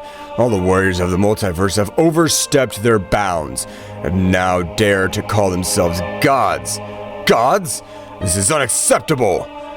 Father, I understand that this is all being misunderstood, but... There's no excuses, Zeno-sama. Your lack of authority has allowed inferior beings to rise above us. How dare you let them usurp the title of gods? I'm sorry, Father. I did not intend for things to come to this point. The anger in Father Zeno's voice increases. His tone becomes more defiant and contemptuous. Your intention? Your weakness has sullied the name of our divinity. The only god here is me, and no one else should dare to call himself that. No one! Father, I understand that I'm in your debt, but we can find another way to restore order. Father Zeno's response is an explosion of contempt and fury. You do not deserve the title of god at all. Your weakness has tainted my creation. Because of your incompetence, I must restore the balance, even if it means getting rid of you. What? Father, please don't do it! There's so much I can still learn and improve! I can fix all of this! Zeno-sama's imploration is lost in Father Zeno's cold determination. It is already too late, Zeno. Weakness must be eradicated from existence for true power to prevail. In an instant, Zeno-sama's father unleashes a blast of devastating energy that engulfs Zeno-sama and begins to tear him to shreds as he screams in pain. No, Father, please! Ah! Order has been restored. No one else will dare to challenge my supremacy. I will now take it upon myself to reestablish balance through my creation. In the present day, in front of the terrified warriors, due to what Zeno-sama's father had informed them what had happened to his son Zeno-sama, a being they all adored and feared. You insignificant beings now understand. Because of this, I will destroy all the timelines and universes that exist. I am a divine being, omnipotent, and I can do it. But I will give you a chance to fight for your lives. So I'll organize a tournament in which the strongest warriors of the entire multiverse will participate so that the power will prevail. Earth 2024. What? This can't be true. Do you think we can face something like that, Mr. Piccolo? Oh? We'll have to train a lot physically and, above all, mentally. The idea of a tournament piques his interest, seeing the opportunity to test his own power and perhaps become even stronger. Thraxis Nocturne. Planet sunk in the shadows. A tournament, eh? Well, I'll show that true power is not limited to divine beings. I won't let them destroy our future. I will fight in that tournament and protect my own. A tournament with the strongest warriors, huh? It'll be my chance to show that the Saiyans are not insignificant beings. We will see who is truly divine in this tournament. My empire will prevail. A competition between the strongest. Interesting. I was showed that the Metacoolers are superior in all universes. Nigerian, a world with perpetually cloudy skies where storms of dark energy lash the surface. Father, this tournament will be the perfect occasion to show you that my power surpasses yours. Perfect. I'll show my true power and wreak havoc in every corner of the multiverse. Destruction in a tournament. What a magnificent combination. I will be the ultimate warrior and subdue all under my rule. Let's fight. This tournament will be my stage to demonstrate the power I've obtained. Dracoria, homeworld of the humanoid dragon warriors and the descendants. The threat of destruction is overwhelming. My fire may not be enough to face its dark omnipotence. A shadow that threatens to destroy everything. My ability to manipulate the darkness may not be enough. Even with my swordsmanship, facing an omnipotent divine being will be an unparalleled challenge. This divine being has the power to destroy everything I love. My fire will be my defense. A divine threat. My control over thunderstorms will be enough. This will be a challenge like never before. After seeing the various emotions and thoughts of the main participants of the tournament, Zeno-sama's father begins to explain the rules of this supposed tournament. Minimal beings. The rules are simple. The tournament will be to the death. It'll be held in a timeless space where the laws of time and physics are temporarily suspended. The only way to eliminate an opponent is to make his heart stop. It is by killing him. There's no other way. In this tournament, it is either you or your rival. There's no limits on the use of skills. You must unleash your full potential without restriction, so as not to be destroyed in the process. I'll be the one who will watch over the whole process. The participant who wins will have the joy of facing me, putting his life and the life of his universe at stake. But I'm a PS deity, and I will bring him the opportunity to have a divine power similar to mine for a determined time. If he does not take the advantage of it, he will have to accept the consequences. In spite of the uncertainty that the warriors have in front of what the father of Zeno-sama has said, some are excited and others are worried. Wow, this sounds exciting! A tournament with fighters from all universes. It's gonna be great! Why should we trust this tournament to be fair? By killing them? So I can fight to the best of my ability. But killing beings that are just fighting for their lives is not nice. I hope everything I've said has been clear to everyone. The only rule is that you have to kill your opponent so that they don't kill you. I want to make that clear. You will have to kill your opponent. The way we will check if you're worthy of calling yourselves gods. Father Zeno disappears and everything returns to normal. You can see Kakarot's excited about the new enemy that is seen. It is very powerful. Vegeta, scared and worried about his family, angry with Kakarot. Wow, that guy's incredibly strong. I'm excited to fight him in the next tournament. Excited? Do you realize what's at stake, Kakarot? The enemy is dangerous, and we can't just underestimate him. But Vegeta, that guy has awesome power. It's gonna be the best fight of our lives. This is not a game, Kakarot. Do you realize that we're putting our families and the entire universe at risk? I know it's serious, Vegeta, but it's also a chance to get better. Besides, Zeno-sama's father is excited about this. I can't believe you're so carefree. My family's in danger and you're excited about a fight. I'm not saying I'm not serious, Vegeta, but when an opportunity presents itself to measure our power, I can't resist. You always think about the fight, don't you? Sometimes I wish you had a little more responsibility. Vegeta, I understand that you're worried about Bulma and Trunks, but trust that we can protect them. I don't like the idea of someone else deciding about our lives. I understand, Vegeta, but do you really think we can ignore this opportunity? I'm not going to lose my family over a fight, but I also know that I can't stop you from getting excited about the battle. At that moment, the tension between Kakarot and Vegeta is palpable as they prepare to face the new enemy. While Kakarot is filled with excitement for the fight, Vegeta faces this situation with a mixture of fear and determination. Thus, the training of the entire multiverse for the survival of their species began. From the moment on, the most powerful warriors of all the universes began to train with greater intensity in order to save their universes and timelines. After having communicated with the entire multiverse from the realm of everything, the father of Zeno-sama would observe everything from a crystal screen, that the warriors were getting stronger and stronger. He sent his shadow warriors to slow down the process of them. But what is this feeling that stirs my supreme being? A mixture of fascination and disdain. It's inevitable that mortals yearn for more, that they aspire to surpass their boundaries. Yet some of these warriors are reaching levels I cannot allow. Their power threatens the balance I've established. It's enough that they're mere participants in my tournament. They must be contained. They must be eliminated before their ascensions endanger the stability of my creation. My shadow warriors, creatures of the shadow and executioners of my will travel throughout all the universes. They'll be my instruments to stop these reckless advances. I will not allow the power of these warriors to grow beyond the limits set by my divinity. Father Zeno, we're here to receive your orders. Shadow creatures, my loyal enforcers, the time has come. The universes pulsate with an energy that threatens to destabilize the order I've established. Mortal warriors, in their relentless pursuit of power, are rising to dangerous heights. Their progress must be halted. Your orders are our will. How do you wish us to proceed? Each of you will disperse among the universes. Your mission is to find those warriors who dare to exceed the limits imposed. There's no room for compassion. The threat must be eradicated. Annihilate them without mercy. We will, Father Zeno. No warrior will be strong enough to defy your will.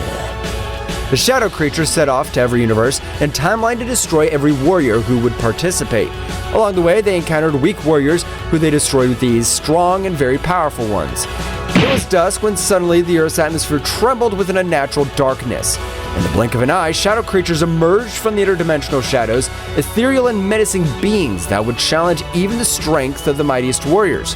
Kakarot and Vegeta, training on the vast battlefield of Earth, sensed the arrival of an ominous presence. Shadow creatures, their ethereal forms and eyes burning with the intensity of darkness, materialized before them. What are you? We are servants of Father Zeno. Your progress has been noted and must be halted. The will of Father Zeno is the supreme law. The warriors have exceeded the allowable limits and will now be destroyed. The shadow creatures moved with an agility that defied logic, leaving behind them trails of darkness. Kakarot and Vegeta prepared for the confrontation, their energies flashing in response to the threatening presence. Well, it looks like we have new opponents. This should be interesting. No matter who sends them, will not allow them to stop our progress. The shadow creatures, speechless, rushed towards Kakarot and Vegeta with flashing speed. The battle ahead would not only be a test of strength, but a struggle between light and darkness, between the determination of the warriors and the will of the father of Zeno-sama. The battle rages in the environment, plants, stones, and sky are witness to the incredible demonstration of power. Kakarot and Vegeta, deploying a great amount of ki, are in the center ready to face the two mysterious shadow warriors that attack them. Shadow Creature 1 moves at breakneck speed, leaving only flashes of darkness in its wake. Its form is ethereal, almost impossible to follow with the eye. It attacks with incredible precision, throwing punches and kicks that defy the perception of time. Shadow Creature 2 stands out for its devastating power. Its every strike sends out waves of dark energy that distort the surrounding space. Its presence emanates an ominous aura that shakes even the particles of space.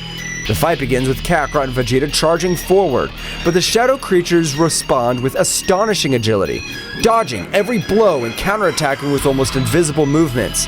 Faced with the speed of the Shadow Warriors, Kakarot and Vegeta are forced to raise their power to Super Saiyan level. Vegeta, these guys are incredibly fast. I can't even keep up with their moves. Looks like our usual speed isn't enough. We'll have to raise our power to the maximum. Both Saiyans concentrate, their golden auras bursting as they transform into Super Saiyan. Their golden hair lights up the space as they launch into a fierce offensive. But the Shadow Warriors remain equally agile, gracefully dodging the attacks. The intensity of the power illuminates the space. Now, Vegeta, let's go all out. Let's go, Kakarot. The Saiyans rush towards these Shadow Warriors with a fierce offensive. However, the Shadow creatures dodge their attacks with surprising grace, moving through the energy blast with ease. Is that the best you can do, Saiyans? Their speed is admirable, but they're still not up to par. Damn it! It can't go on like this, Kakarot. We need something else. You're right, Vegeta. Let's take this to the next level. Faced with persistent speed of the Shadow Warriors, Kakarot and Vegeta rise their power even higher, transforming into Super Saiyan Blue. Their blue auras flash with intensity, and the pressure of their power shakes the surrounding space. However, the Shadow Warriors are not daunted. The battle reaches its peak as the four warriors are engulfed in a frenzy of energy. Kakarot launches his attack called Kamehameha, and Vegeta launches his final flash attack, but the Shadow Warriors respond with counterattacks that defy the laws of physics. Then the clash of these powerful attacks causes an immense explosion. At the precise moment that both Saiyan warriors, the shadow creatures, collided their attacks, the explosion resulting from the collision of the attacks left a crater on the battlefield, while a dense smoke obscured the view. Amidst the haze, Goku with a serious but confident expression, and Vegeta, also with a confident expression of having destroyed the shadow creatures with his attacks, stood on guard, ready to face whatever emerged from this smoke. Suddenly, as soon as the smoke dissipated from the battlefield, the shadowy creatures emerged unharmed, floating in the air with an even more intense presence. Their forms twisted, revealing an even darker and more powerful transformation. Now with eyes glowing with a more intense light, the shadow creatures uttered a great malevolent laugh and moved towards Goku and Vegeta with renowned ferocity. The sky was covered with dark clouds, and lightning intermittently illuminated the scene. The creatures, once scattered, began to converge into a chaotic mass. Their bodies intertwined and merged, creating a monstrous entity that emanated a dark and malevolent aura. The fusion of the creatures was completed with a loud roar, and before Goku and Vegeta emerged, a nightmarish creature. The fused creature had a grotesque figure, with twisted limbs and glowing eyes filled with evil. Its body was enveloped in a halo of dark energy, which distorted the space around it. The ground shook with every step he took, and the waves of evil energy generated chaos on the battlefield. Goku and Vegeta exchanged determined glances. They knew they faced an unprecedented threat. The fusion of the creatures had given rise to a being of incredible power and speed. Goku frowned, clenching his fists, while Vegeta gave a cocky grin. Kakarot, looks like things have become interesting. I didn't expect to have to face something like this. Yes, Vegeta. This creature's no joke. We're gonna have to give it our all. Both warriors raised their ki to the maximum, surrounding themselves with an intense golden and blue aura. Their hair stood on end and the earth trembled under the pressure of their combined power. The fused creature responded with a guttural laugh and advanced towards them with great strides. Come on, Vegeta. Let's attack together and put an end to this. For once, Kakarot, I agree. The battle reached its climax as Goku and Vegeta, enveloped in their golden and blue auras, launched themselves towards the fused creature. Every punch and burst of energy echoed through the air, creating a spectacle of flashes and booms. The creature, however, was not easy to defeat. Its agility and strength were astounding, dodging the Saiyan's attacks with ease. Vegeta, we need to find an opening in its defense. Focus! I know, Kakarot, but this thing's fast. The fused creature responded with a ripping attack, sending the Saiyans flying across the battlefield. Goku and Vegeta, however, quickly recovered and stood up with renewed determination. We can't underestimate this thing. Come on, Vegeta, let's attack together. All right, Kakarot, together we'll defeat it. Goku nodded and they concentrated their energies into an amazing combined attack. A brilliant flash of light and blue light materialized in their hands, growing with each second. The fused creature, seeing the imminent threat, tried to counterattack, but it was too late. Kamehameha! Final Flash! The powerful beam of combined energy shot towards the fused creature, illuminating the dark battle with its radiance. However, just when impact seemed inevitable, the creature, in the last act of desperation, deployed a dark shield that managed to resist the Saiyan's assault. The The result explosion sent Goku and Vegeta flying backwards, returning them to their base form, leaving them dazed and severely injured on the ground. The fused creature, though weakened, struggled to its feet, its malevolent aura flickering, but far from fading completely. Vegeta, we're in trouble. This thing's stronger than we thought. Vegeta, however, lay motionless on the ground with visible wounds and his aura rapidly diminishing. Vegeta! Don't give up, Vegeta! The fused creature, slowly recovering, calmly approached towards Vegeta with a palpable malevolence in its glowing eyes. Your efforts are futile. I'm the amalgam of darkness itself. This is the end of you, Saiyan Prince. Goku, full of rage and despair, stood up and threw himself towards the creature with what was left of his strength. However, the creature, with a simple wave of its hand, unleashed a wave of dark energy that enveloped Kakarot and threw him violently to the ground.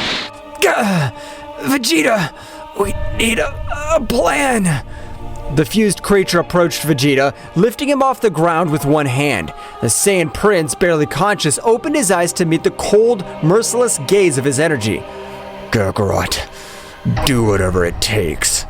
The fused creature, with a contemptuous gesture, threw Vegeta back to the ground, leaving him on the verge of death. The battle, which had begun with hope, now became bleaker than ever. With his partner down and his own strength waning, Kakarot faced a strength that seemed insurmountable. Goku, sensing the desperation of the situation, recalled the hermit seeds he carried with him. The moment the fused creature came speeding towards him, Goku managed to dodge that blow swiftly, approached Vegeta and handed him one of the valuable seeds. Vegeta, eat this! It'll give you the energy to keep fighting! At the same time, Goku also consumed one of the seeds. Vegeta, barely conscious, accepted the seed and consumed it urgently. The hermit seed acted quickly, healing Vegeta's wounds and restoring his life energy. Flashes of golden light surrounded the Saiyan Prince. As he stood up, his eyes were gaining determination. Kakarot, don't underestimate me. I can keep fighting. Fine, Vegeta, but we need something else to defeat this creature. Do you remember the fusion technique? Vegeta frowned but nodded in understanding. Both Saiyans positioned themselves in front of the fused creature, focusing their energies. Vegeta, let's do it! Let's merge! I don't think it'll come to this, Kakarot, but I have no choice. Both warriors stood side by side, raising their hands into the front and began to concentrate their energies. The atmosphere was filled with a brilliant glow as the two Saiyans merged into a single entity. The resulting figure was a perfect combination of Goku and Vegeta, with a powerful golden aura enveloping their fused bodies. This fusion creature showed signs of unease as it witnessed the transformation. The new Saiyan entity turned to it with a determined look. The fusion between Goku and Vegeta, known as Gogeta, and his Super Saiyan form was now evident. Gogeta, with the combined voice of Goku and Vegeta, said, "Prepare for defeat. We're the fusion of the Saiyans, and there's nothing we cannot overcome." With a unified shout, the Saiyan fusion lunged towards the fused creature with incredible speed and power. The battle between the Saiyan fusion and the fused creature erupted into a frenzy of power and skill. Every move, every blow, every burst of energy shook the battlefield. The earth trembled under the intensity of the confrontation, and the sky lit up with the sparks of energy released during the fight. Gogeta, with the combination of Goku's cunning and Vegeta's determination, proved to be an unstoppable force. However, the fused creature did not yield easily, showing a resilience that defied expectations. Both contenders were at a stalemate, each pushing their limits to the max. Goku and Vegeta, in their fused form, began to feel the need to unleash more power to overcome their more formidable foe. In a moment of perfect synchronization, both Saiyans raised their ki to the limit, and the atmosphere itself began to be distorted with the built-up pressure. It's time to take this to the next level! In a dazzling flash, the Saiyan fusion underwent an astonishing metamorphosis. His once golden hair now turned sapphire blue, and his aura took on a heavenly hue. The transformation to Super Saiyan Blue had taken place. The fused creature recoiled momentarily as it witnessed the new form. Shocked by the magnitude of the power unleashed, however, the Saiyan fusion showed no mercy and lunged towards with dizzying speed. Prepare for true Saiyan strength! The attacks and counterattacks reached a speed that defied perception. The fused creature, despite its previous endurance, was outmatched by the speed and aggressiveness of the Saiyan fusion in its Super Saiyan Blue form. The battle had not yet come to an end. In a final attempt to resist, the fused creature unleashed its own dark power, enveloping the Saiyan fusion in a spiral of chaotic energy. Gogeta, in response, concentrated his energy to the maximum in an act of rage. Let's go farther! The energy surrounding the Saiyan fusion intensified and exploded in a dazzling burst. The bright blue aura became more intense, and the power of the Saiyan fusion increased to unimaginable levels. The sky lit up with glows and waves of energy as the fused creature faced Gogeta's unstoppable strength. However, in an unexpected twist, the creature began to build up a dark and sinister energy, revealing a hidden power. Your resistance is impressive, Saiyans, but you have not seen my true potential. The fused creature transformed, its fusion distorting further. A black aura filled with malevolence surrounded its body as its eyes glowed with terrifying intensity. What the hell is it doing? The fused creature, now imbued with a new dark power, lunged at Gogeta with surprising speed. Despite Gogeta's formidable strength in his Super Saiyan Blue form, the fused creature seemed to be able to anticipate even more. Now you'll experience true darkness. Gogeta sensed the threat, deciding to take his own power to the extreme. In a blink of an eye, he activated the technique, the Kaioken. His blue aura multiplied into a mixture of blue and red, and the intensity of the battle reached levels never seen before. It's time to put an end to this! Kaioken! Gogeta's speed and strength multiplied exponentially, and the fused creature was momentarily caught off guard. However, the creature counterattacked with a blast of dark energy that enveloped Gogeta, but he struggled to resist. Gogeta, in his Kaioken state, felt the need to raise his power even higher. Thus, his ki increased, causing the earth to tremble from such immense power, destroying mountains and lifting rocks into the skies. At that precise moment, he disappeared from the sight of the fused creature, appearing from behind and creating a glowing bluish sphere of energy that materialized between his hands. Final Kamehameha! The energy sphere impacted against the fused creature with unparalleled force. The resulting explosion lit up the sky, dispersed the creature's dark energy. However, when the light faded, the fused creature emerged once again, albeit visibly weakened. Do not underestimate my power, Saiyans. I have attained a form beyond your comprehension. Gogeta, sensing the gravity of the situation, prepared for the next confrontation. The battle, far from over, was entering even more dangerous terrain, with the fate of the universe hanging in the balance in this fierce struggle between light and darkness.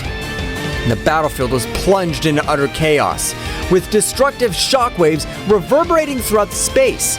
Gogeta, with his combined aura of Super Saiyan Blue and Kaioken, was moving at speeds that defied perception. The fused creature, despite his new enhanced form, was momentarily outmatched by the Saiyan warrior's speed.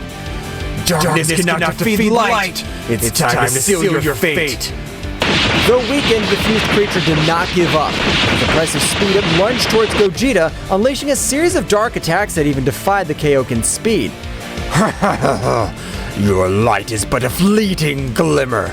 In the eternity of darkness, you will suffer. Gogeta, with sharp reflexes at precise moments, will dodge the fused creature's attacks. The battle reached an even greater frenzy, with a clash of fists and kicks creating waves of energy that swept the surrounding landscape. The once dark and stormy sky were illuminated by the flashes on the contest. In the beginning of the moment of opportunity, Gogeta channeled the Kaioken to an even higher level. His aura became more intense, mixing blue with red in a dazzling display. Seeing the new burst of power, the fused creature recoiled momentarily, a moment Gogeta took advantage of to gather energy. This is the limit of your darkness. Prepare for the end. Gogeta, with unmatched speed, appeared in front of the fused creature, concentrating his energy to a single point. A glowing sphere of energy formed between his hands, but this time, the sphere was not blue, it was a mixture of colors. A fusion of the power of Super Saiyan Blue and Kaioken. Kaioken 20 times! Final Kamehameha!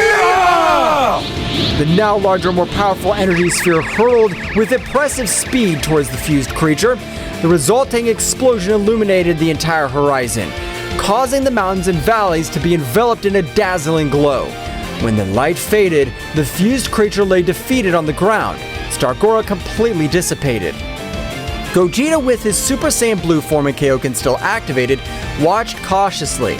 The intense battle had come to an end, but the price of the confrontation was reflected in the devastated Earth and the wear and tear visible on the Saiyan warrior. I hope that was enough.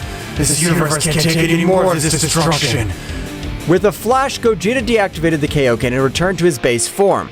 As silence descended over the battlefield, the lingering question was whether the threat had truly been eliminated or if there was still challenges to be faced in the vast cosmos. Goku and Vegeta, feeling that the threat had been neutralized for the moment, separated from the Saiyan fusion. The intensity of the battle had left both Saiyans exhausted, but their attention was diverted to a disturbing reality. In the corner of their vision, they watched as a small dark creature made its way towards where Gohan and Broly were standing. Vegeta, something's happening! We must get there fast! Those two are in trouble if that thing gets to them. Let's go, Goku! Both Saiyans, despite their exhaustion, dashed towards Gohan and Broly's location with as much speed as possible. As they approached, they could see the dark creature getting closer and closer to the two warriors. Gohan, who was training with Broly in an attempt to increase his skills, noticed Goku and Vegeta's arrival urgently. Dad! Vegeta! Something's coming! Broly, with his piercing gaze, had also sensed the approaching threat. Evil creature, we will fight! The small dark creature, noticing the presence of the Saiyans, stopped advancing and displayed a malevolent laugh. Your victory was short-lived. This is only the first of many surprises. Before they could react, the dark creature split into multiple smaller shadows, surrounding Gohan and Broly with astonishing speed. Watch out, Broly! They're fast and dangerous! We will fight! We won't let them defeat us! Goku and Vegeta, arriving just in time, joined the battle. The battle became a chaotic dance of blows and explosions as the Saiyans fought the dark shadows that multiplied endlessly. Let's finish this quickly! Gohan, Broly, stay strong! Got it, Vegeta! Broly, unleashing his titanic power, emitted a wave of energy that temporarily dispersed the dark shadows. However, the dark creature, in a final act of desperation, merged back into a larger, more powerful form. My shadows cannot be so easily defeated. The real battle has just begun. The shadow creature, now strengthened and more menacing than ever, faced the four Saiyan warriors with palpable malevolence. Gohan, Broly, Goku, and Vegeta moved into battle stance, facing the shadow creature with determination. Come on, guys! Let's work together and put an end to this menace once and for all! Broly growled in agreement, his power emanating from him with an imposing force. Goku and Vegeta, despite their earlier exhaustion, raised their energies ready for the battle ahead. The shadow creature, with a sinister laugh, lunged towards them with surprising speed. The Saiyans responded with a coordinated assault, launching energy blasts and performing combo attacks. However, the shadow creature was agile and dodged their attacks with ease. We can't let this thing get away. Concentrate on attacking together. You're right, Vegeta. If we fight them as a team, we can overcome anything. The four Saiyans synchronized their movements, attacking in harmony. Broly unloaded titanic blows. Gohan used his agility and advanced techniques, while Goku and Vegeta coordinated their energies to create a combined assault. Despite their efforts, the shadow creature proved to be resilient and adaptable. It defended with cunning and counterattacked with fury. In a moment of tension, the shadow creature unleashed a dark glow that enveloped its form, transforming to an even more powerful and monstrous version. It's getting stronger again! It doesn't matter. I'll destroy it. The battle intensified as the shadow creature, in its enhanced form, launched waves of dark energy and unleashed more devastating attacks. The Saiyans, however, did not back down. Despite the gravity of the situation, their determination burned stronger than ever. There's no limit to our strength when we fight together! Come on, guys, we can't lose! This thing doesn't know who it's messing with. Get ready for what's coming! Gohan, Broly, Goku, and Vegeta channeled their energies to the maximum, shaking the earth under the intensity of their combined power. In a unified act, the four Saiyans raised their ki to the limit and lunged towards the shadow creature with indomitable resolve. The shadow creature, now in its strengthened form, unleashed a dark energy that enveloped Broly, possessing the mighty Saiyan with a malevolent influence. Broly, his eyes now awash with shadows, stood before the other Saiyans with a menacing presence. Broly, I won't let you be used as a puppet. We must save him. We won't let this thing manipulate Broly. Come on, guys, let's protect ourselves and save our friend. This is getting more complicated than I thought. But no matter, we won't let the darkness win. The battle began with the shadow creature using Broly's immense power against them. The controlled Saiyans' attacks were fierce, with waves of energy and bursts of ki that challenged even the most experienced warriors. The Saiyans dodged and counterattacked, but the shadow creature took advantage of Broly's brute strength to counter his moves. We must weaken it enough to free Broly. Dad, Vegeta, let's follow the plan and attack in unison. The three Saiyans coordinated, launching a series of swift and powerful attacks. However, the shadow creature moved with agility, dodging most of the blows and countering with blows of its own. Broly, under the influence of the Dark Possession, was showing superhuman endurance. It's not enough! Broly, fight against this influence! We must force him to break free.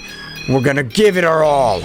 In a moment of desperation, the Saiyans decided to raise their powers to the maximum. Goku transformed into Super Saiyan second stage, Gohan advanced his mystical form, and Vegeta unleashed his own power into Super Saiyan second stage. The three Saiyans surrounded Broly, launching a combination of flurry of powerful attacks. Broly, resist! Don't let their darkness consume you! The shadow creature, feeling the combined presence of the three Saiyan warriors, showed signs of weakness. However, in a desperate act, the dark energy intensified its hold on Broly, raising its power even higher and unleashing unbridled fury. We can't give up! We're going to free Broly, whatever it takes! The battle reached its climax as the three Saiyan warriors, Goku, Gohan, and Vegeta, clashed against the shadow creature possessing Broly. The unleashed energy created a spectacle of flashes, explosions, and shockwaves that shook the battlefield. Goku, with his power as a Super Saiyan, moved with astonishing speed, launched energy blasts and accurate punches at the shadow creature. Gohan, in his mystical form, unleashed a combination of fast attacks and advanced techniques, seeking to weaken the dark possession that controlled Broly. Vegeta, in his Super Saiyan second phase form, displayed titanic power, coordinating his attacks with calculated precision. Broly, listen to my voice! Don't be consumed by this darkness! The shadow creature, however, resisted tenaciously, harnessing Broly's brute strength and ferocity to counter the Saiyans' attacks. Broly, under the Dark Possession, responded with unstoppable strength, his attacks more intense and uncontrolled. We need to weaken that possession! Come on, guys, keep up the pressure! This dark power won't last forever. We must resist! The battle grew more frantic. With each passing moment, the shadow creature, sensing the threat of the Saiyans, intensified its hold on Broly, fusing its dark energy with the brute strength of the legendary Saiyan. We can't back down now! Broly's our friend, and we won't let this darkness control him! In a moment of perfect synchronization, the three Saiyans focused their energies into a coordinated attack. Goku launched a Kamehameha, Gohan unleashed a Masenko, and Vegeta fired a final flash, all aimed at the shadow creature. The resulting explosion illuminated the battlefield, creating an energy storm. However, when the light faded, the shadow creature and Broly still stood, visibly weakened but far from defeated. It's not enough! We must find a way to free Broly from this possession!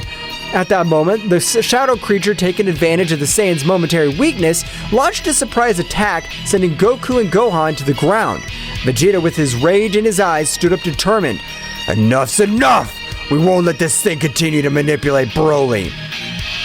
Vegeta concentrated his ki to the maximum, unleashing a new transformation. His intense blue aura transformed into an even brighter and more powerful hue. Super Saiyan Blue! The atmosphere itself seemed to tremble at the magnitude of the transformation. Vegeta, now in his evolved form, launched himself towards the shadow creature with renewed speed and power. Vegeta's transformation in Super Saiyan Blue Evolved caused a dramatic change in the intensity of the battle. His bright blue aura flashed with overwhelming energy as he charged towards the shadowy creature and Broly, who was still under his influence. It's time to put an end to this. Broly, I'll fight to free you from this darkness. The shadow creature, sensing the threat posed by Super Saiyan Blue, adopted a defensive stance. On the other hand, Broly, his eyes still darkened, prepared to face Vegeta. Vegeta unleashed a flurry of quick and precise attacks, combining punches and kicks with astonishing speed.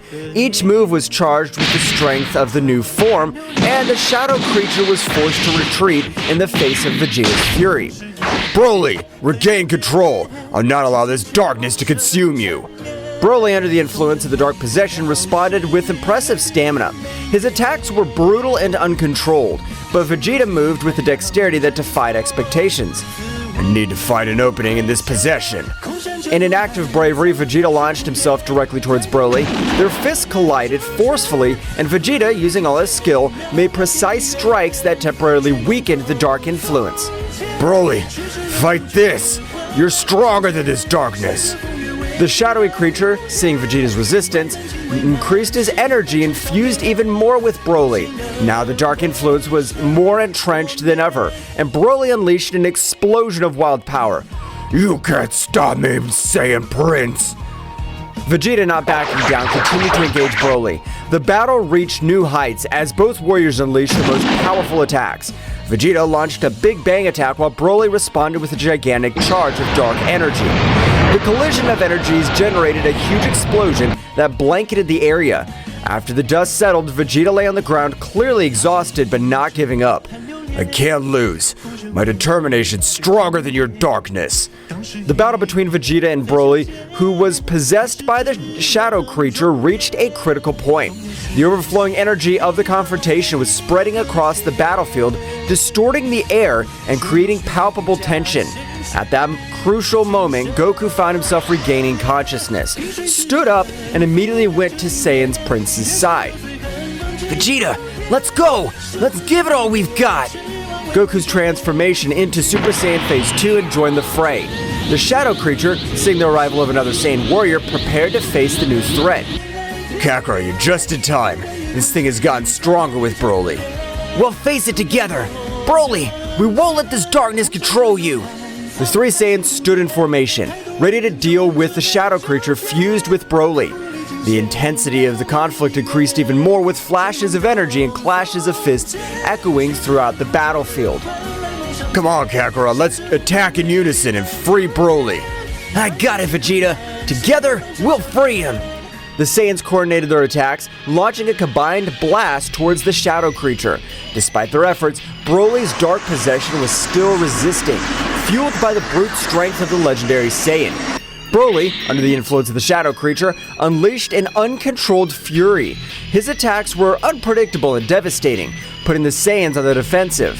Goku, Vegeta, and the shadow creature continued to exchange energy blasts and powerful blows. Vegeta, we must break that possession! We can't let Broly fall into darkness! Roger that, Kakarot. Let's keep attacking together.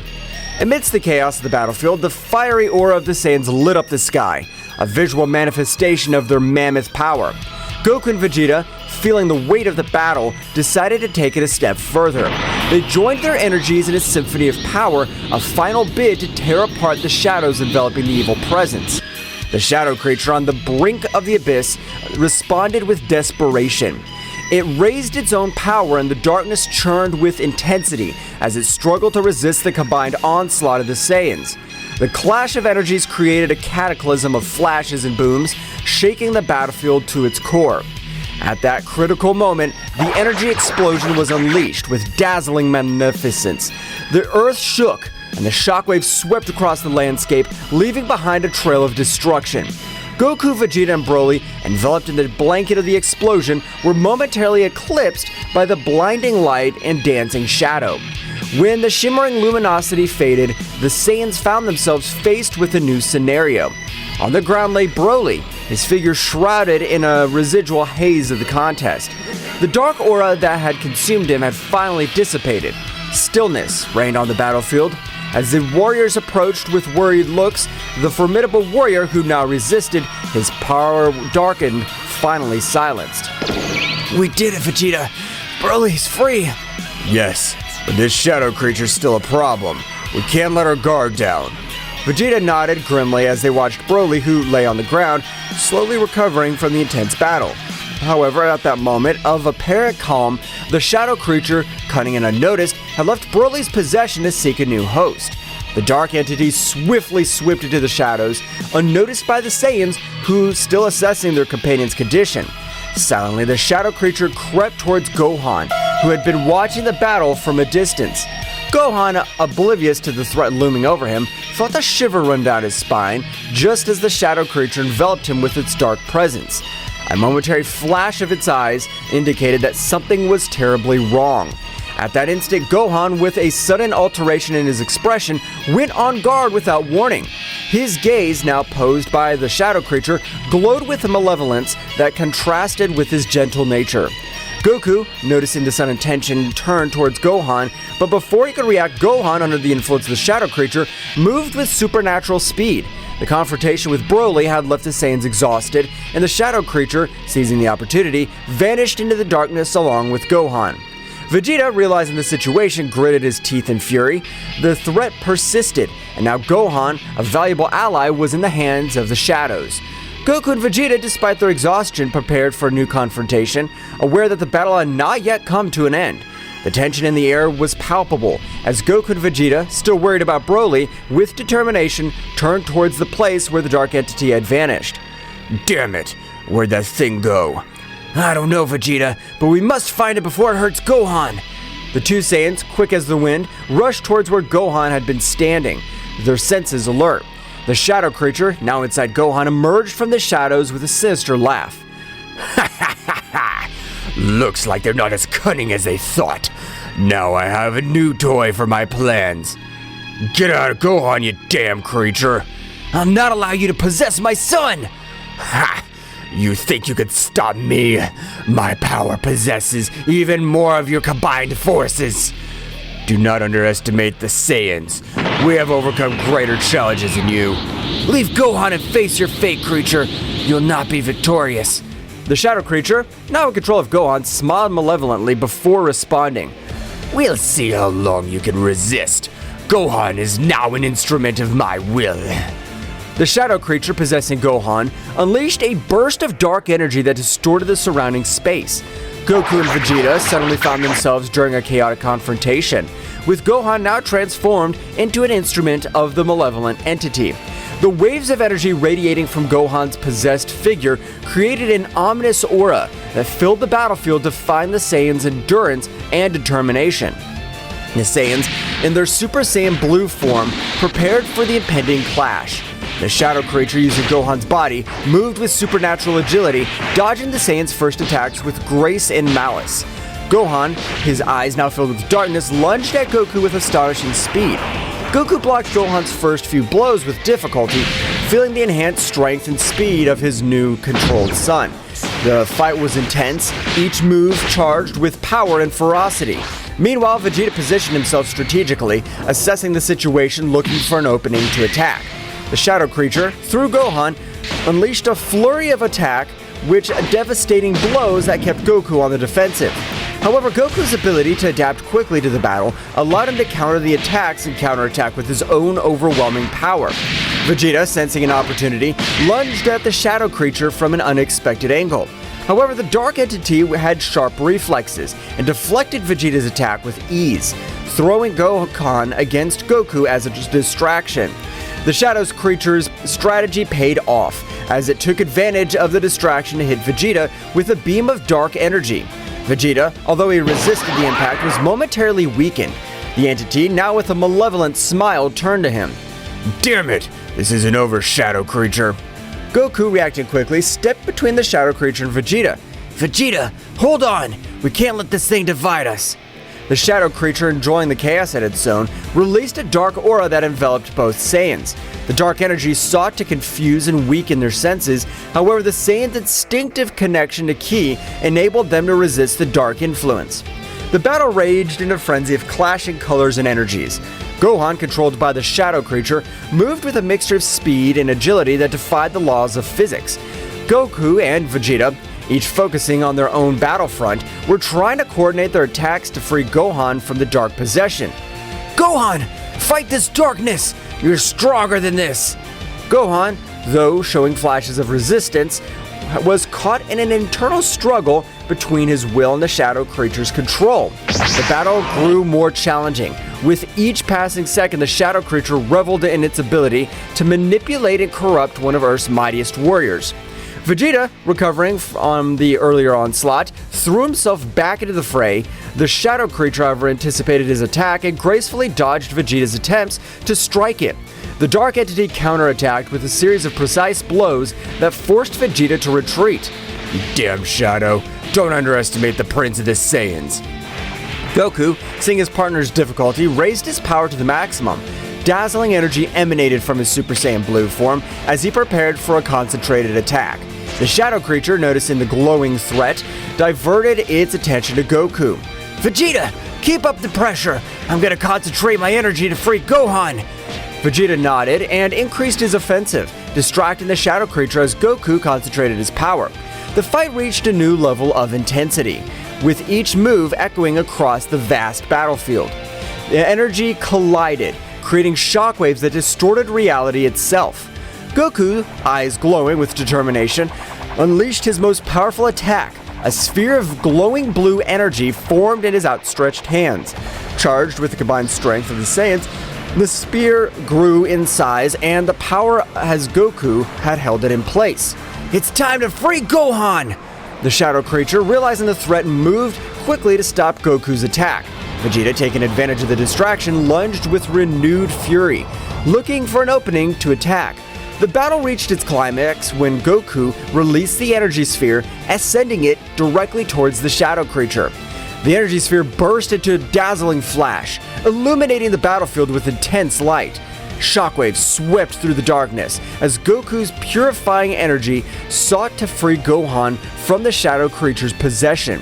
However, as the light faded and the earth stopped shaking, the Shadow Creature emerged seemingly unharmed. The Dark Entity, now irritated, turned to the Saiyans with a twisted laugh. Is that all you can do? My power is unbreakable. Goku and Vegeta, despite their exhaustion, prepared for the next assault. The battle, far from ending, dragged on into confrontation of epic proportions. Darkness and light collided in an endless clash, with the will of the Saiyans resisting against the entity that threatened to plunge them into the shadows. The Dark Creature, after resisting Goku's powerful attack, showed a malicious smile. A dark glow enveloped Gohan, and his body began to tremble with intensity. A guttural scream echoed through the air as the Dark Entity forced a unique transformation on the Saiyan warrior. Gohan, under the Shadow Creature's influence, contorted and his body was enveloped in a dark, feral energy. The earth trembled with the intensity of the transformation, and Gohan's figure began to change. Defined musculature, red eyes, a wild gaze, long gray hair, and emerging in the new form, Gohan Dark Beast. Vegeta and Goku, shocked by the unexpected evolution, instinctively recoiled from the overwhelming presence of Dark Gohan Beast. The Shadow Creature had accomplished what it could not do with Broly, unleash a unique and uncontrolled transformation on Gohan. Dark Beast Gohan, now freed from any hint of rationality, roared skyward, emitting an overwhelming energy that shook the battlefield. His eyes glowed with an animalistic intensity, and his posture indicated that human control was suppressed. This can't be happening. What did that thing do? The Shadow Creature managed to unlock something inside Gohan. This won't be easy. The Shadow Creature, pleased with the success of its manipulation, watched the scene with satisfaction. Now, witness my true power. The Saiyan Beast Warrior. How do you plan to stop him? Dark Beast Gohan let out a deafening roar and lunged towards Vegeta with impressive speed. Dark Beast Gohan's attacks were ferociously savage, his brute strength and speed surpassing even Broly's most rampaging transformation.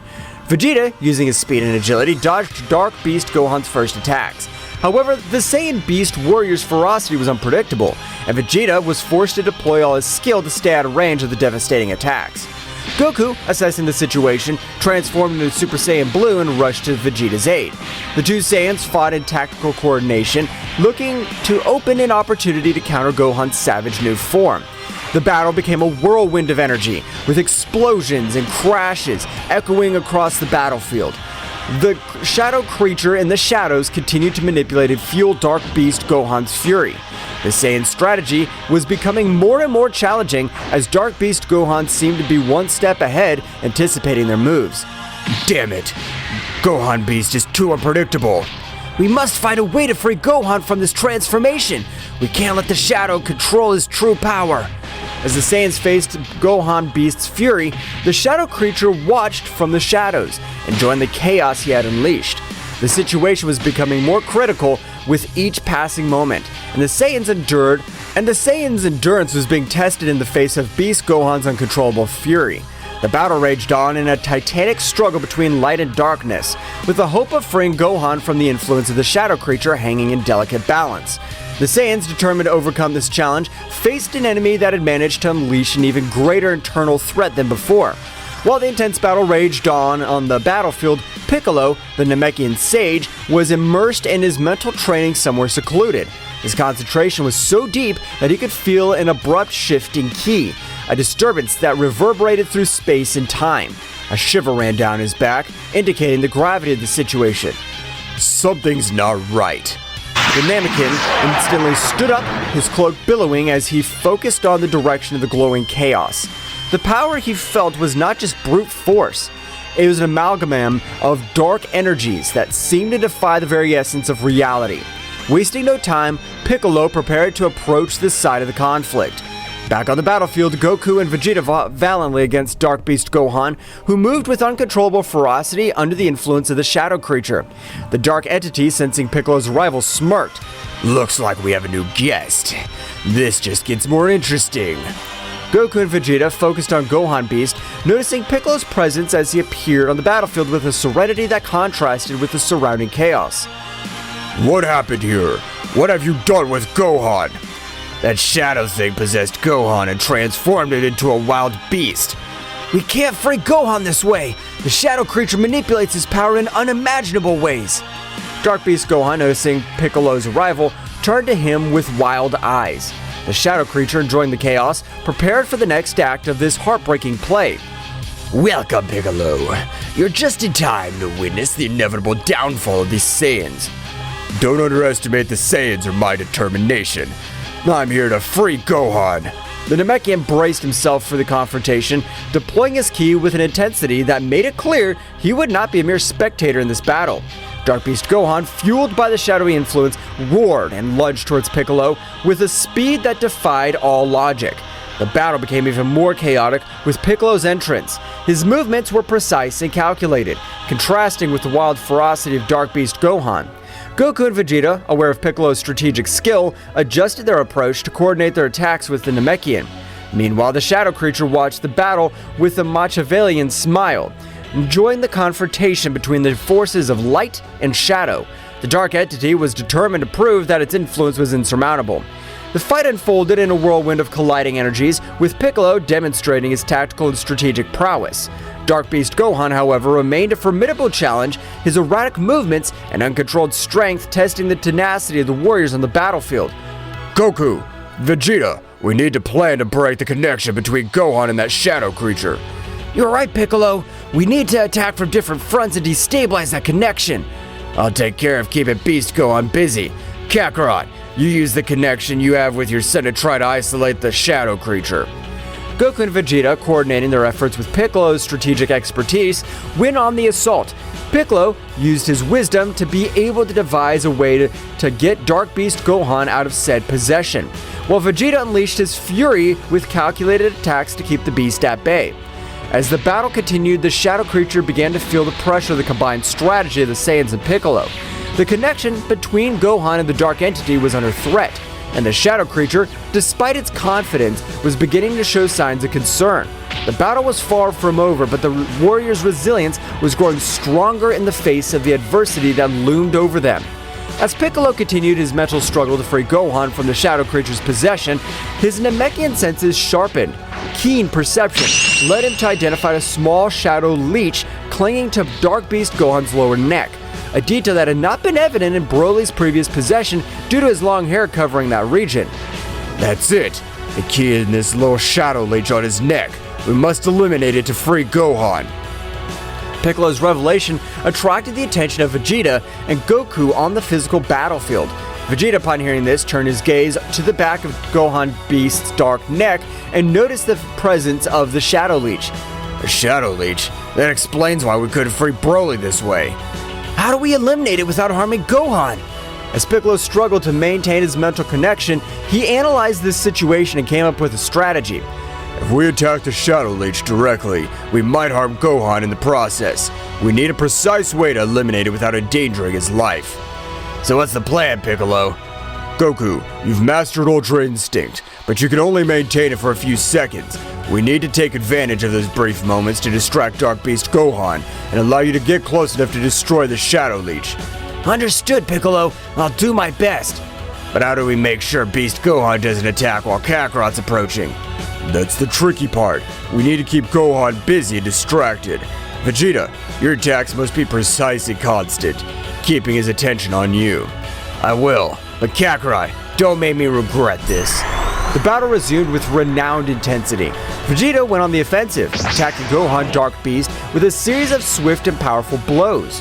Gohan responded with ferocity, but Vegeta maintained agile, dodging his attacks while keeping the Savage Saiyan warrior's attention. At that moment, Goku concentrated, channeling Ultra Instinct. An aura of flickering energy surrounded him as he activated the powerful transformation. His speed increased exponentially, allowing him to easily dodge Dark Beast Gohan's attacks. Now, Goku, now's your chance. Goku in his Ultra Instinct state moved with superhuman speed towards Gohan's rear. The shadow creature, still focused on the fierce confrontation with Vegeta, did not notice Goku's approach. This is my chance to end this! With pinpoint accuracy, Goku reached out his hand and touched the small Shadow Leech on Gohan's neck. The leech, upon being touched by the Ultra Instinct energy, began to fade, emitting a dark screech before dissolving completely. Dark Beast Gohan, losing connection with the Shadow Leech, shook violently, as if releasing himself from a trance. Vegeta, noticing the change, cautiously stepped back as Goku returned to his normal state. What happened? Kakarot seems to have found a way to free you from that thing. It was risky, but it worked. Well done, Goku, but don't let your guard down. This shadow creature might have more tricks up its sleeve. The immediate threat had been neutralized. The shadow creature, watching from the shadows, moving away unnoticed by the Saiyan warriors, was not about to give up. So the shadow creature set out to return to its master. After the terrifying moment that the Z warriors had experienced, Goku and Vegeta realized that Beerus and Whis were not on Earth. They had disappeared just moments before the shadow creatures appeared on Earth. This is because Daishinkan discovered that Zeno-sama had been killed by his father and immediately summoned all the angels and gods of destruction. In the majestic realm of all, Daishinkan, the high priest, summoned all the angels and gods of destruction of the existing universes. The atmosphere in the hall was unusually tense, and concern was reflected in the faces of those present. Daishinkan, with his usual calmness, prepared to share the disturbing truth he had discovered. Angels and gods of destruction, the time has come to face a powerful truth. Zeno-sama, our beloved king of all, has been slain. Silence fell over the hall. The angels and the gods of destruction exchanged looks of disbelief and dismay. No one expected that such a tragedy could occur, especially at the hands of someone so powerful. My investigation revealed that the one responsible for this abominable act was Zeno-sama's own father. The news resounded like a somber echo in the room. Everyone present processed the shocking revelation. The omnipresent figure of Zeno-sama, the supreme deity, had been shattered by his own protagonist. Mohito, Sidra's angel, spoke in a worried voice. How is it possible that a being as powerful as Zeno-sama's father could have committed such an act? That is a question for which I still have no answers. But now we must face the consequences of this event. The stability of the multiverse is in danger. Arak, the god of destruction of Quitella, asked, "And what measures will we take in the face of this threat? What'll happen to the throne of Zeno-sama?" That is a question we must discuss and resolve. For now, the throne remains empty, and our duty is to maintain peace and balance. But before we make hasty decisions, we need to fully understand the magnitude of this situation. Beerus and Whis prepared to inform the gods of destruction and angels of all universes about what they had witnessed while on planet Earth with Goku and Vegeta. The Hall of the Realm of Everything was filled with celestial beings, each one expectant and worried about the news they were about to receive.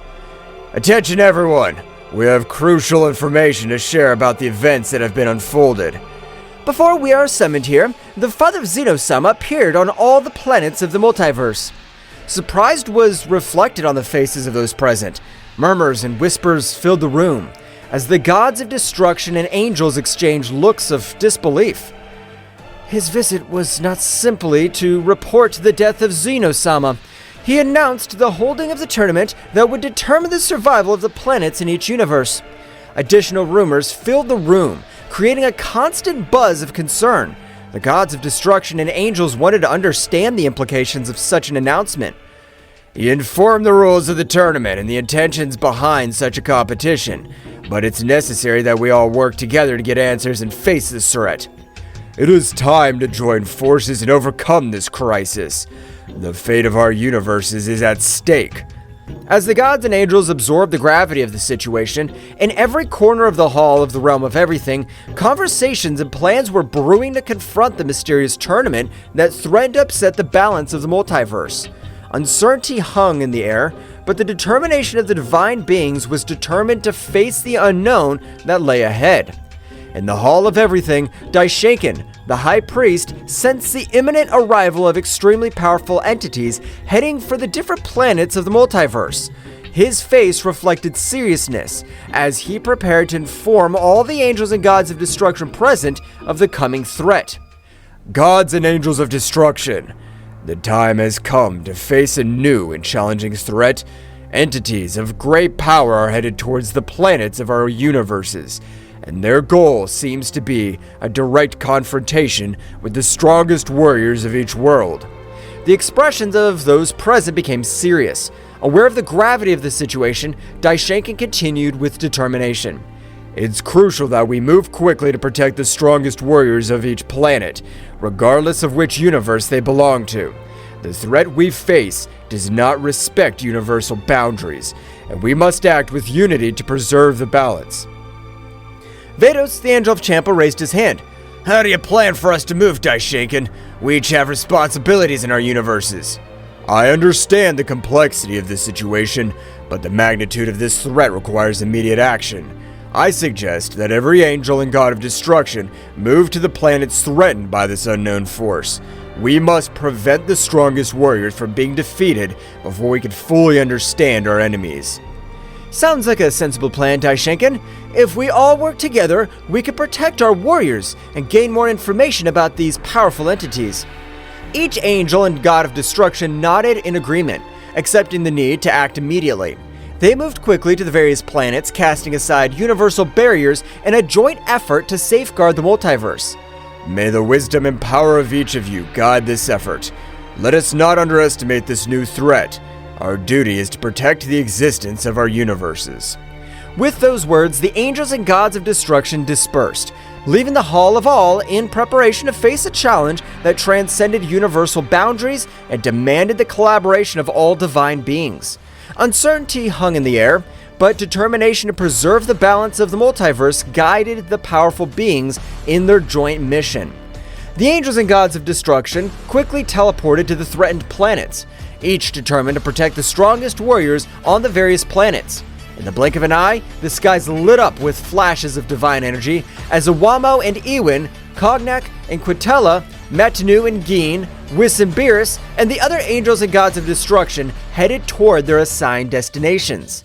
The planet Thraxis Nocturnae lay peaceful in the corner of the cosmos, its nocturnal luminosity radiating a tranquility that was about to be disturbed. In the vast space, Awamo the angel, with his small book in hand, and his god of destruction Ewin, an imposing figure with a stern gaze, detected the arrival of a shadow creature, a minion of Zeno-sama's father. The creature, shrouded in malevolent darkness, descended with malevolent determination towards Thraxis Nocturnae. Ewin, without hesitation, deployed his energy of destruction while Awano stood by, hoping to resolve the conflict without a bath of chaos. Creature, your darkness will not be tolerated in this realm. Stop your destructive plans. The shadow creature emanated a guttural growl. its presence emanating an unnatural energy that distorted the space around it. The space battle began with an explosion of opposing forces. Iwin launched destructive beams, while Iwamo used his speed to dodge the attacks and assess the situation. Iwin, this creature's stronger than we imagined. We must be cautious. I know, Iwamo, but we can't let him destroy Thraxus Nocturne. We must give our best. The shadow creature, agile and evasive, responded to the attacks with dark energy waves that distorted space. The battle spread across the firmament, leaving traces of destructive energy in its wake. Iwin tried to anticipate the creature's movements. However, the shadow creature proved to be agile and adaptive, countering every strategy with an unmatched dark force. Our conventional methods don't work. Iwin, we need to combine our forces. I agree, Iwamo. It's time to show them the true power of destruction. Iwamo and Iwin merged their energies, creating a flash of light that defied the surrounding darkness. The shadow creature, perceiving the threat, intensified its own energy, generating a collision of cosmic forces that shook space itself. The battle reached a fever pitch, with cosmic explosions lighting up the scene as Iwamo and Iwin struggled to contain the darkness. The struggle took place not only on the physical plane, but also on the spiritual one, where the will to protect Thraxus Nocturne was pitted against the ruthless ambition of the shadow creature. The fusion of Iwamo and Iwin unleashed a dazzling energy that eclipsed even the nocturnal luminosity of Thraxus Nocturne. The gold and violet glow enveloped the divine couple as they prepared to face the dark threat looming over the peaceful planet. It's time to show the true extent of our power, Iwamo. The shadow creature, aware of the growing threat, rushed towards them with supernatural speed. Iwamo, with his keen perception, anticipated every movement of the creature, allowing the couple to dodge its onslaughts with heavenly elegance. Keep calm, Iwin. We must synchronize our movements to counteract their darkness. Iwin nodded and unleashed a series of destructive energy blasts that lit up the space around him. However, the shadow creature responded with amazing agility, dodging every attack with meandering movements. The battle became a cosmic game of strategy and speed. The angel Iwamo and the god of destruction Iwin soon realized that in order to defeat this entity, they would need a coordinated attack that transcended the limits of their individual abilities. In a moment of perfect timing, they unleashed a gale of combined energy. Iwamo channeled the energy of destruction while Iwin released violet flashes of destruction. Focus your energy, Iwamo. Let's get rid of this darkness once and for all. Iwamo nodded and joined the attack with determination. The fused energy of both angel and god turned into a spear of golden and violet light that pierced through space with an impressive speed. The shadow creature, caught in the torrent of power, let out a heart-rending howl as it was enveloped by the luminosity. The impact was abysmal, generating an expansive wave that shook the cosmos. The darkness that enveloped the creature began to dissipate, revealing its twisted and weakened form. Iwamo and Iwin, exhausted but triumphant, stood on guard ready for any eventuality. We have managed to contain their darkness, but we can't let our guard down. The shadow creature, now visibly weakened, recoiled before the imposing presence of Iwamo and Iwin. The light had prevailed over the darkness in the cosmic corner of Thraxus Nocturne. The divine couple remained firm in their duty to protect the planet that this creature wanted to destroy. However, the battle was not yet over, and the fates of the planets remained uncertain in the vastness of space. After the shocked combined attack of Iwamo and Iwin, the space around Thraxus Nocturne was vibrating with the residual energy of the cosmic battle. The shadow creature, apparently weakened, remained suspended in the cosmic void, enveloped in a dark glow that seemed to absorb the surrounding light. The divine couple watched cautiously, aware that the fate of Thraxus Nocturne was still hung in the cosmic balance. Iwin, something's not right. The darkness of that creature seems to be getting stronger instead of weaker. It seems that our attack has absorbed by her, but it shouldn't be possible. How can he transform our energy of destruction to his own power? The shadow creature, now surrounded by a more intense aura, began to change its shape. Its twisted figure became more defined. His eyes shone with a malevolent lucidity. The darkness emanating from her was becoming denser, distorting the space around her. You have underestimated my true potential, angel and god of destruction. Your energy has strengthened me beyond your comprehension. The divine couple prepared for what was to come next, aware that the threat they faced had evolved. The shadow creature, now empowered by the absorbed energy, charged towards them with renewed speed and ferocity. We need to be more cautious, Ewan. It seems that every blow we inflict makes her stronger. Understood, Owamo, but we can't allow this darkness to devour Thraxis Nocturne. The battle resumed with increased intensity. The shadow creature attacked with bursts of dark energy that cut through space, while Owamo and Ewan responded with flashes of golden and violet light. The cosmic dance of lights and shadows painted an epic picture in the vastness of the universe. Each blow and backlash echoed like thunder in space, distorting reality itself. Owamo, with his keen perception, tried to anticipate the movements of the dark creature, but the dark entity proved to be unpredictable. Ewan, with his energy of destruction, sought to weaken the creature, but his attacks seemed to be absorbed and turned into an additional source of power. Every time we hit her, her power increases. We can't go on like this. We must find a way to counteract his ability to absorb our energy. Do you have any ideas, Owamo? Owamo pondered for a moment, his angelic mind working in search of a solution. Meanwhile, the shadow creature, aware of its opponent's confusion, took the opportunity to launch a surprise attack. A wave of dark energy enveloped Owamo and Ewan, distorting their perception and weakening their defenses. Your resistance is useless. I am the embodiment of darkness. His light cannot prevail before me. The situation was becoming more and more desperate for the divine couple as they struggled to resist the shadow creature's attacks. Owamo turned his attention to the small book he always carried with him. An idea began to form in his mind. Ewan, I think I have an idea, but we need to synchronize our attacks in a different way. Explain yourself, Owamo. Owamo explained his plan to Ewan, who nodded in understanding. Both God and Angel prepared to put their strategy into practice. The shadow creature, confident in its superiority, launched into the attack again, but this time Owamo and Ewan were ready to respond differently. Now, Ewan, combine your energy of destruction with mine in a more controlled way. Ewan nodded and channeled his energy to Owamo, who, in turn, merged it with his. Instead of launching a direct attack, they created a sphere of combined light and energy that floated between them. Do you think this tactic will change the outcome? We'll see. The energy sphere began to slowly expand, emanating a glowing light that contrasted the surrounding darkness. The shadow creature, curious but confident, watched the development with disdain. The fused power is not only destructive, but it also has properties that counteract its absorption capacity.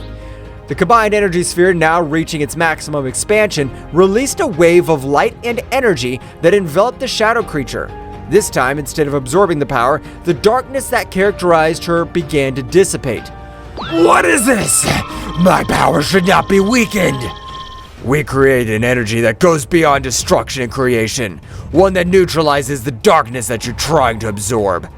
The shadow creature, weakened by Owamo and Ewan's strategic counterattack, retreated as the combined energy sphere continued to exert its effect.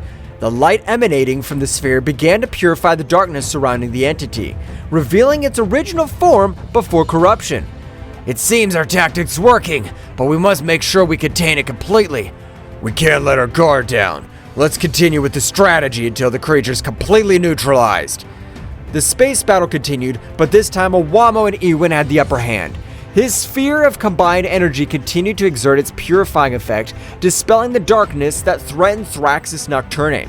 With each passing moment, the shadow creature grew weaker. The light of hope began to shine in the corner of the cosmos that was once on the verge of destruction.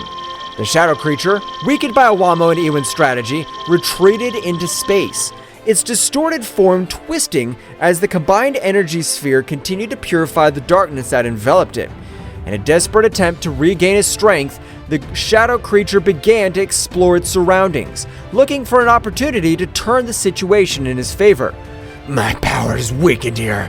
I need to find a place where darkness prevails. While exploring, the shadow creature noticed something that favored him. His eyes flashed with malevolent anticipation as he discovered that this world was called Thraxis Nocturne because it was a planet plunged into shadows.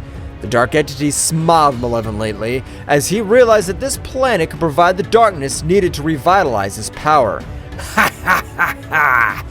Thraxis Nocturne, a feast of darkness awaits me! With amazing speed, the shadow creature launched itself towards the planet, traversing space with great speed. Owamo and Ewin, aware of his intentions, followed closely, determined to stop any attempt by the shadow creature to plunge into the darkness of the planet.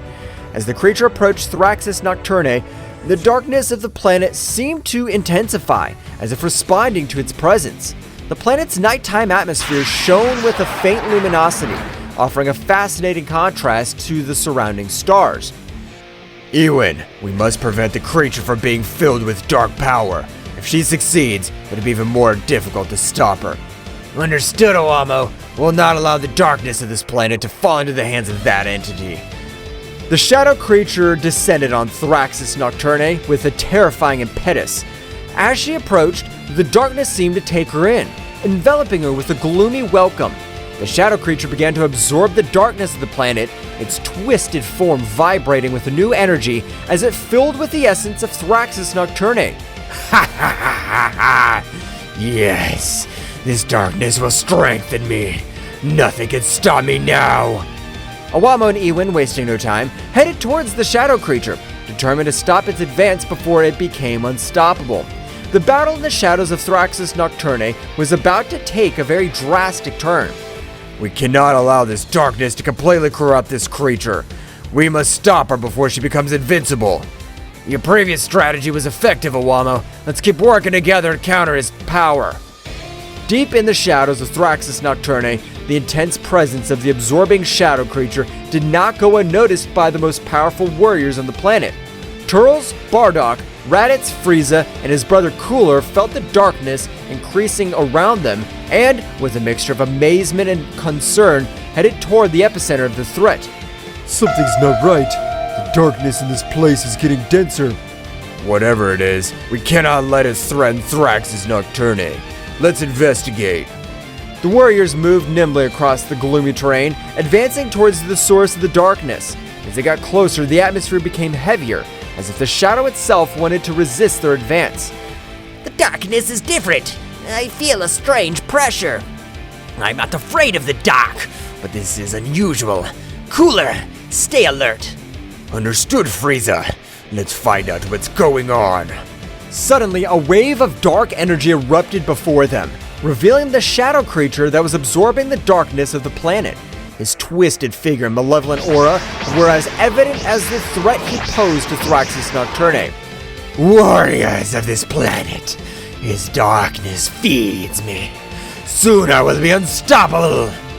We won't let you destroy Thraxis Nocturne. Get ready, creature. The warriors went on the attack, each unleashing their unique power against the dark entity. Turles unleashed his evil aura, releasing bursts of destructive energy. Bardock channeled his Saiyan fury into powerful blows, while Raditz and Cooler coordinated their attacks to create a symphony of destruction.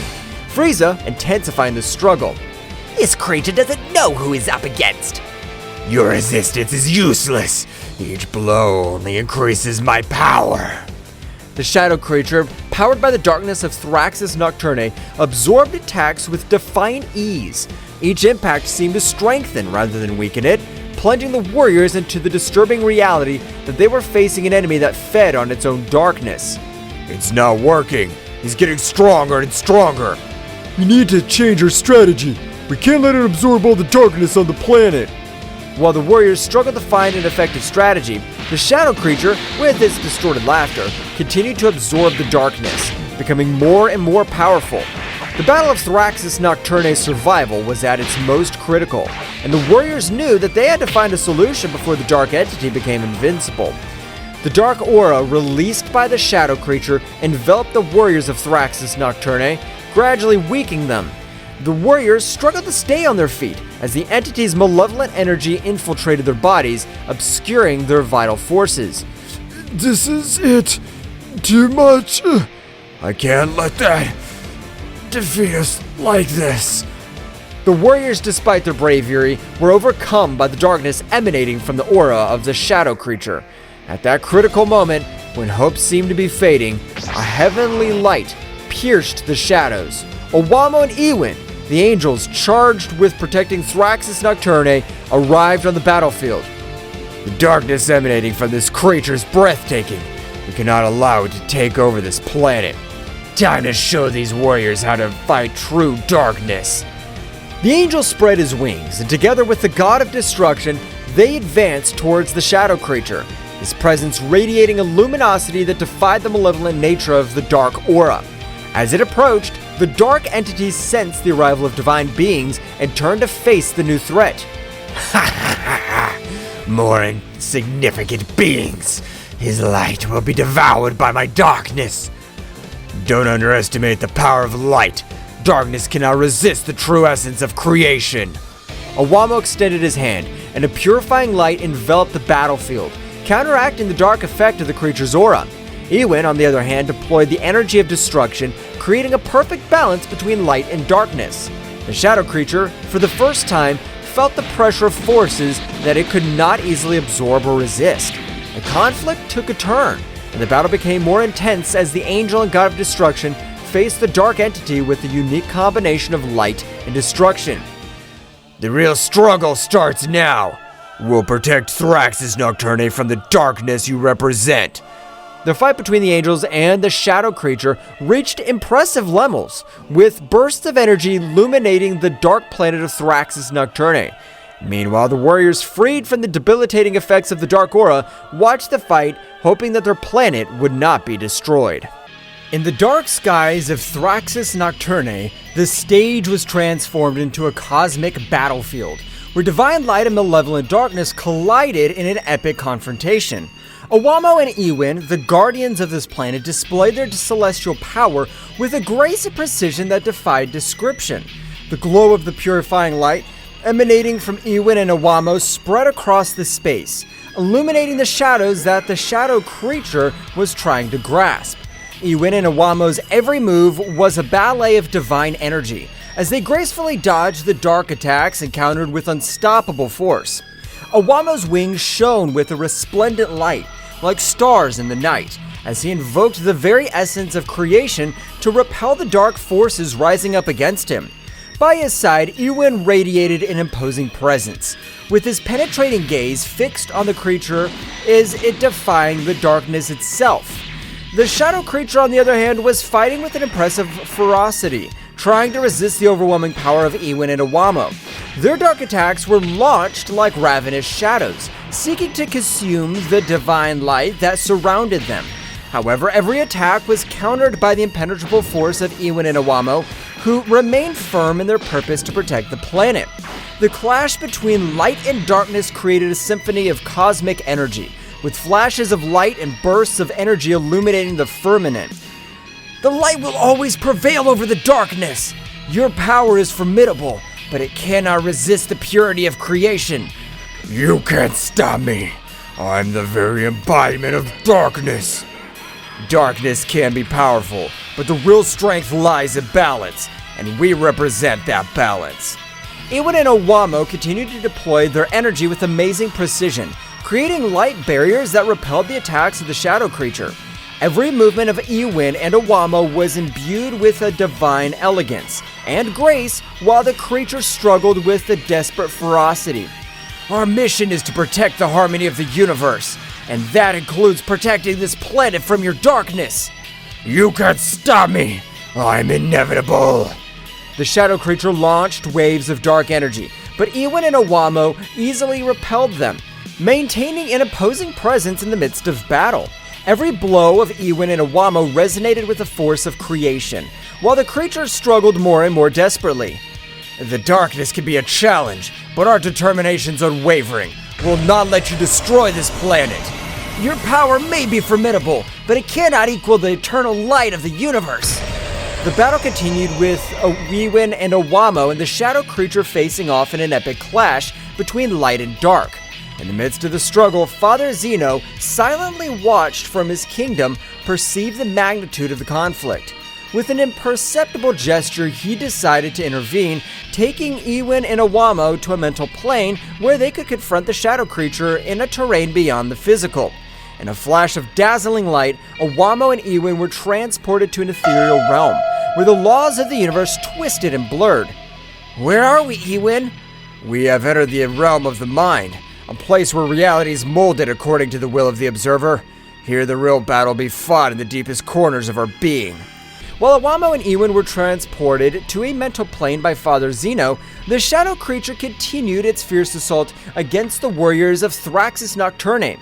Turles, Bardock, Raditz, Frieza, and Cooler, the most powerful warriors on the planet, rose up against the darkness that threatened to consume their home. The shadow creature, imbued with a dark and malevolent aura, hovered over them with an overwhelming presence. He distorted his energy, enveloping everything around him, tearing reality itself apart, and threatening to plunge the planet into an abyss of chaos. We won't let you destroy our home, shadow monster. We, the warriors of Thraxis Nocturne, are not afraid of the dark. We have faced much greater dangers than you, creature. We will fight together to protect our world. The shadow creature launched a powerful dark attack towards the warriors, but they responded with relentless ferocity. Turles, his eyes shining with determination, unleashed a shower of destructive energy, summoning the very essence of nature to channel it in a torrent of energetic attacks. Their powerful attacks cut through the darkness with devastating precision, creating dazzling explosions that lit up the planet's night sky. Bardock, with his fiery ki and indomitable spirit, channeled his energy into a powerful attack. His fists were burning with a searing intensity as he launched a concentrated burst of energy towards the shadow creature, challenging its strength with its own. Bardock's attack resonated with the determination of an invincible warrior, willing to give everything for the protection of his world. Raditz and Cooler, united in battle, joined in a coordinated assault on the shadow creature. With fluid and coordinated movements, they launched bursts of energy from different angles, creating a barrier of attacks that surrounded their enemy. The shadow creature struggled to defend itself against the combined onslaught of the two powerful warriors, but its resistance was challenged by the determination and skill of Raditz and Cooler. Meanwhile, Frieza, with his golden form glowing with a golden aura, was preparing to unleash his full power against the shadow creature. His eyes shone with a cold and calculated determination as he focused his energy on a devastating attack. With a graceful and precise movement, Frieza unleashed a burst of golden energy that swirled with unparalleled destructive power, threatening to envelop the shadow creature in a mantle of fire and destruction. The battle escalated as the warriors of Thraxis Nocturne bravely faced the darkness that threatened their world. Every blow, every burst of energy echoed through space, creating a spectacle of destruction and determination. Meanwhile, on the mental plane, Iwamo and Iwin were engaged in a metaphysical struggle against Father Zeno, an omnipotent entity whose presence radiated an aura of indescribable power. Iwin and Iwamo, aware of the gravity of the situation, desperately sought the intervention of Father Zeno to counter the threat of the shadow creature. However, to their surprise, Father Zeno solemnly informed them that they could not intervene directly, since the balance of the universe had to be kept intact even in times of crisis. Iwamo and Iwin, although unhappy with Father Zeno's decision, understood the importance of respecting the laws of the cosmos.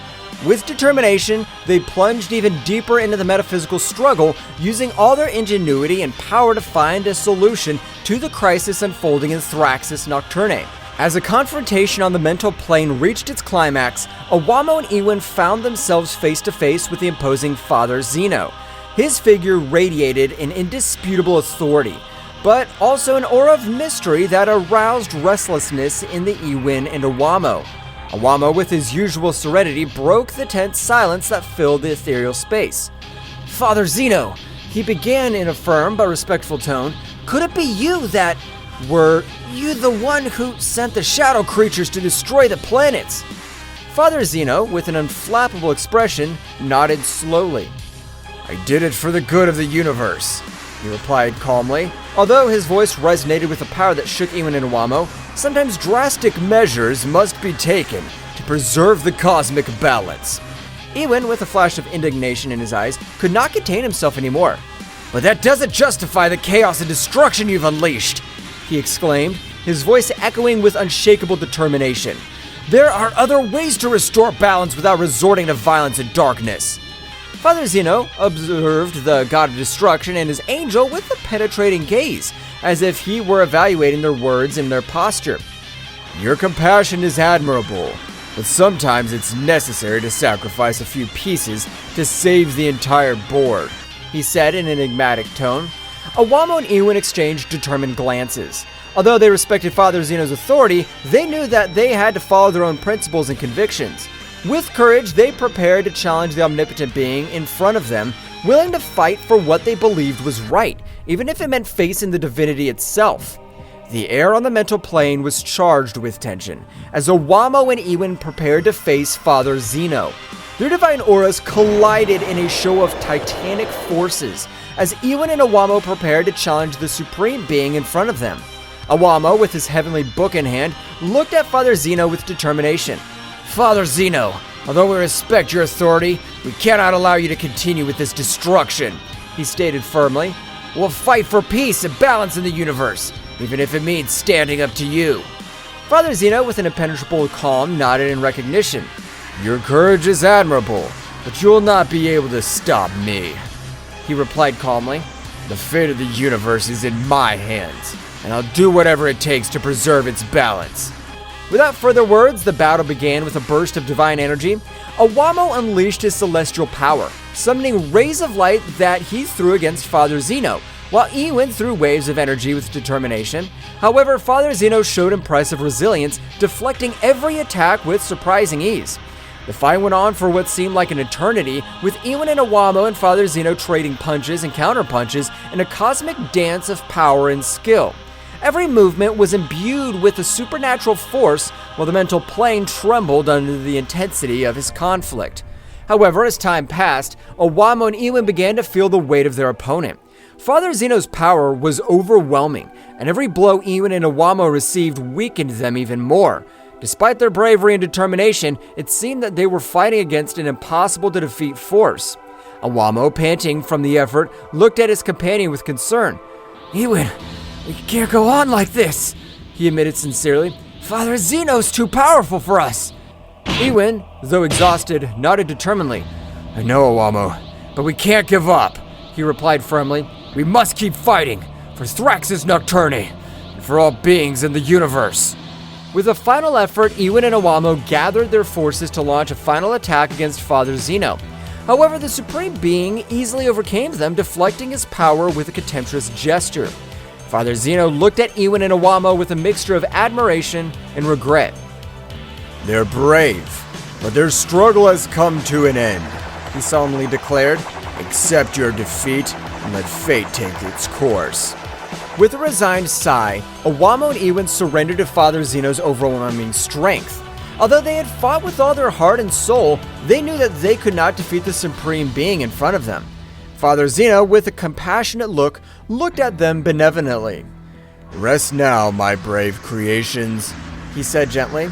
"His bravery will be remembered throughout the universe." Father Zeno, with an unflappable expression, extended his hand towards the exhausted Ewan and Awamo. In an instant, a powerful burst of cosmic energy emanated from his palm, enveloping Awamo and Ewan in a dazzling radiance.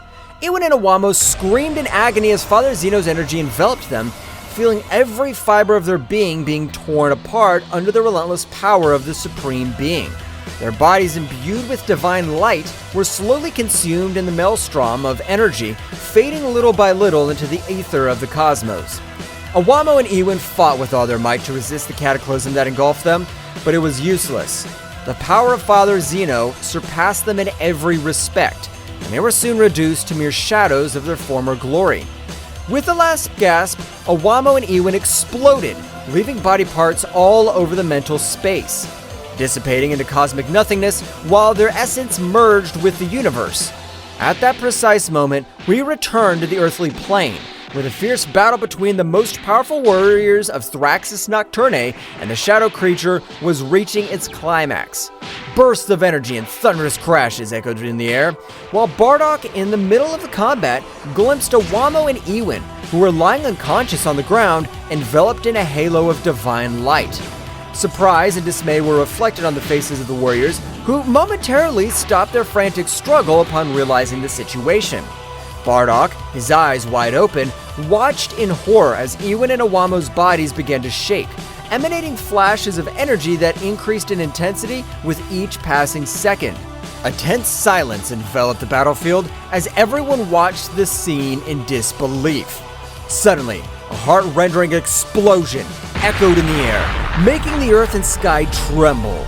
Bardock and the other warriors were thrown back by the force of the explosion, protecting themselves as best as they could from the shockwave that was spreading around them. When the afterglow of the explosion faded, what was left was a smoking crater where Awamo and Iwin once stood. The warriors slowly stood up, stunned by what they had just witnessed, as the shadow creature, now shrouded in an even denser darkness, prepared to lash out again before the protecting warriors of Thraxus Nocturne. Bardock clenched his fist determinedly, feeling a mixture of sadness and fury burn inside him. He knew that they must continue the fight, not only for the honor of their planet, but also in memory of the brave fallen guardians. With a war cry, the warriors rushed into combat again, determined to avenge the loss of their comrades and protect their home from the darkness that threatened to consume it. After the devastating explosion that killed Awamo and Iwin, the warriors of Thraxus Nocturne gathered in a circle, still stunned by what had happened. Bardock, with a gloomy look, broke the silence with a grave tone. Damn it! What the hell just happened? Turles, frowning, shook his head in disbelief. I don't know, but we can't let this sacrifice be in vain. We need to get this thing over with once and for all. Raditz, with his fist clenched, furiously nodded determinedly. You're right! Awamo and Iwin gave their lives to protect this planet. We cannot disappoint his sacrifice. Frieza, with his usual impassive expression, spoke in a cold and calculated tone. The death of Iwin and Awamo should not be in vain. We must unite and concentrate our efforts on defeating that shadow creature. Cooler, with a serious look, added determinedly, We are facing an unprecedented threat, but if we fight together, we can overcome it. Let's do it for the honor of Thraxus Nocturne, for the legacy of our brave comrades. Bardock nodded solemnly, his jaw tense with determination. So, are we in agreement? We'll fight together until the end and avenge our fallen. The warriors nodded in agreement, sharing a look of determination and unity. With their hearts filled with determination, they prepared to face once again the darkness that threatened their home. As the warriors prepared to face the shadow creature again, a fierce determination burned in their hearts. Turles, feeling the energy of the battle, was the first to unleash his power. It's time to show them our true power! With a powerful scream, Turles wrapped himself in an aura of energy. Her dark hair turned golden and her eyes shone with a dazzling intensity. The energy of the Super Saiyan emanated from his being, infusing strength and determination into his entire being. Raditz, inspired by Turtle's example, followed suit. It's my turn! With a burst of energy, Raditz's dark hair bristled, turning golden just like his brother's. His ki increased dramatically, emanating a commanding presence that filled the battlefield. Seeing the transformation of his comrades, Bardock also joined the fray. I can't stay behind! With a battle cry, Bardock unleashed all his power. His fiery aura enveloped him in a higher golden glow. His energy increased to astronomical levels, propelling him towards a higher form of his race. Frieza, observing the transformation of the Saiyans, did not want to be left behind. The time has come to show my true strength. With a burst of energy, Frieza transformed into his golden form of maximum power similar to 100% full power. His body radiating a golden glow. His power multiplied several times, turning him into an unstoppable force that rivaled the sunlight itself. Cooler, feeling the energy surrounding him, decided to join the fight with all his might. It's time to unleash my true potential. With a flash of energy, Cooler transformed into his metallic form, his body glowing with a metallic luster. His stamina and power increased exponentially, making him an invincible force that would defy even the gods. With their transformations complete, the warriors of Thraxus Nocturne once again faced the shadow creature with renewed determination and a power that eclipsed any darkness. In the skies of Thraxus Nocturne, the battle continued as the transformed warriors faced off against the shadow creature, a being whose dark power threatened to devour everything in its path. With each of the warriors unleashing their full potential, The cosmos trembled under the force of their epic showdown. The golden aura of Turles, Raditz, and Bardock, combined with the imposing presence of Frieza and Cooler in their transformed forms, formed a dazzling spectacle in the night sky. Energy flickered around them, lighting up the darkness with golden and silver flashes as they prepared for the final showdown. The shadow creature, sensing his power of his adversaries, emanated a rumbling roar that echoed through the planet. His dark form seemed to twist and distort as he prepared for the final assault. It's time to end this once and for all! With a battle cry, Turles lunged forward. His speed increased by his Super Saiyan form. The shadow creature responded with an onslaught of dark energy, but Turles nimbly dodged it, moving with astonishing speed across the battlefield. Raditz and Bardock followed Turles' lead, attacking with relentless ferocity. Their blows echoed in the air, each one charged with the strength of his determination and the desire to protect his home planet. The shadow creature's attacks were swift and fierce, but the Saiyans deftly dodged them, responding with even more powerful blows. Father, let's keep the pressure on this thing. We can't let it destroy our home. I know. We're not going to allow this monster to destroy Thrax's Nocturne. Our power is more than enough to end it. That's right. You taught us to fight with courage and determination.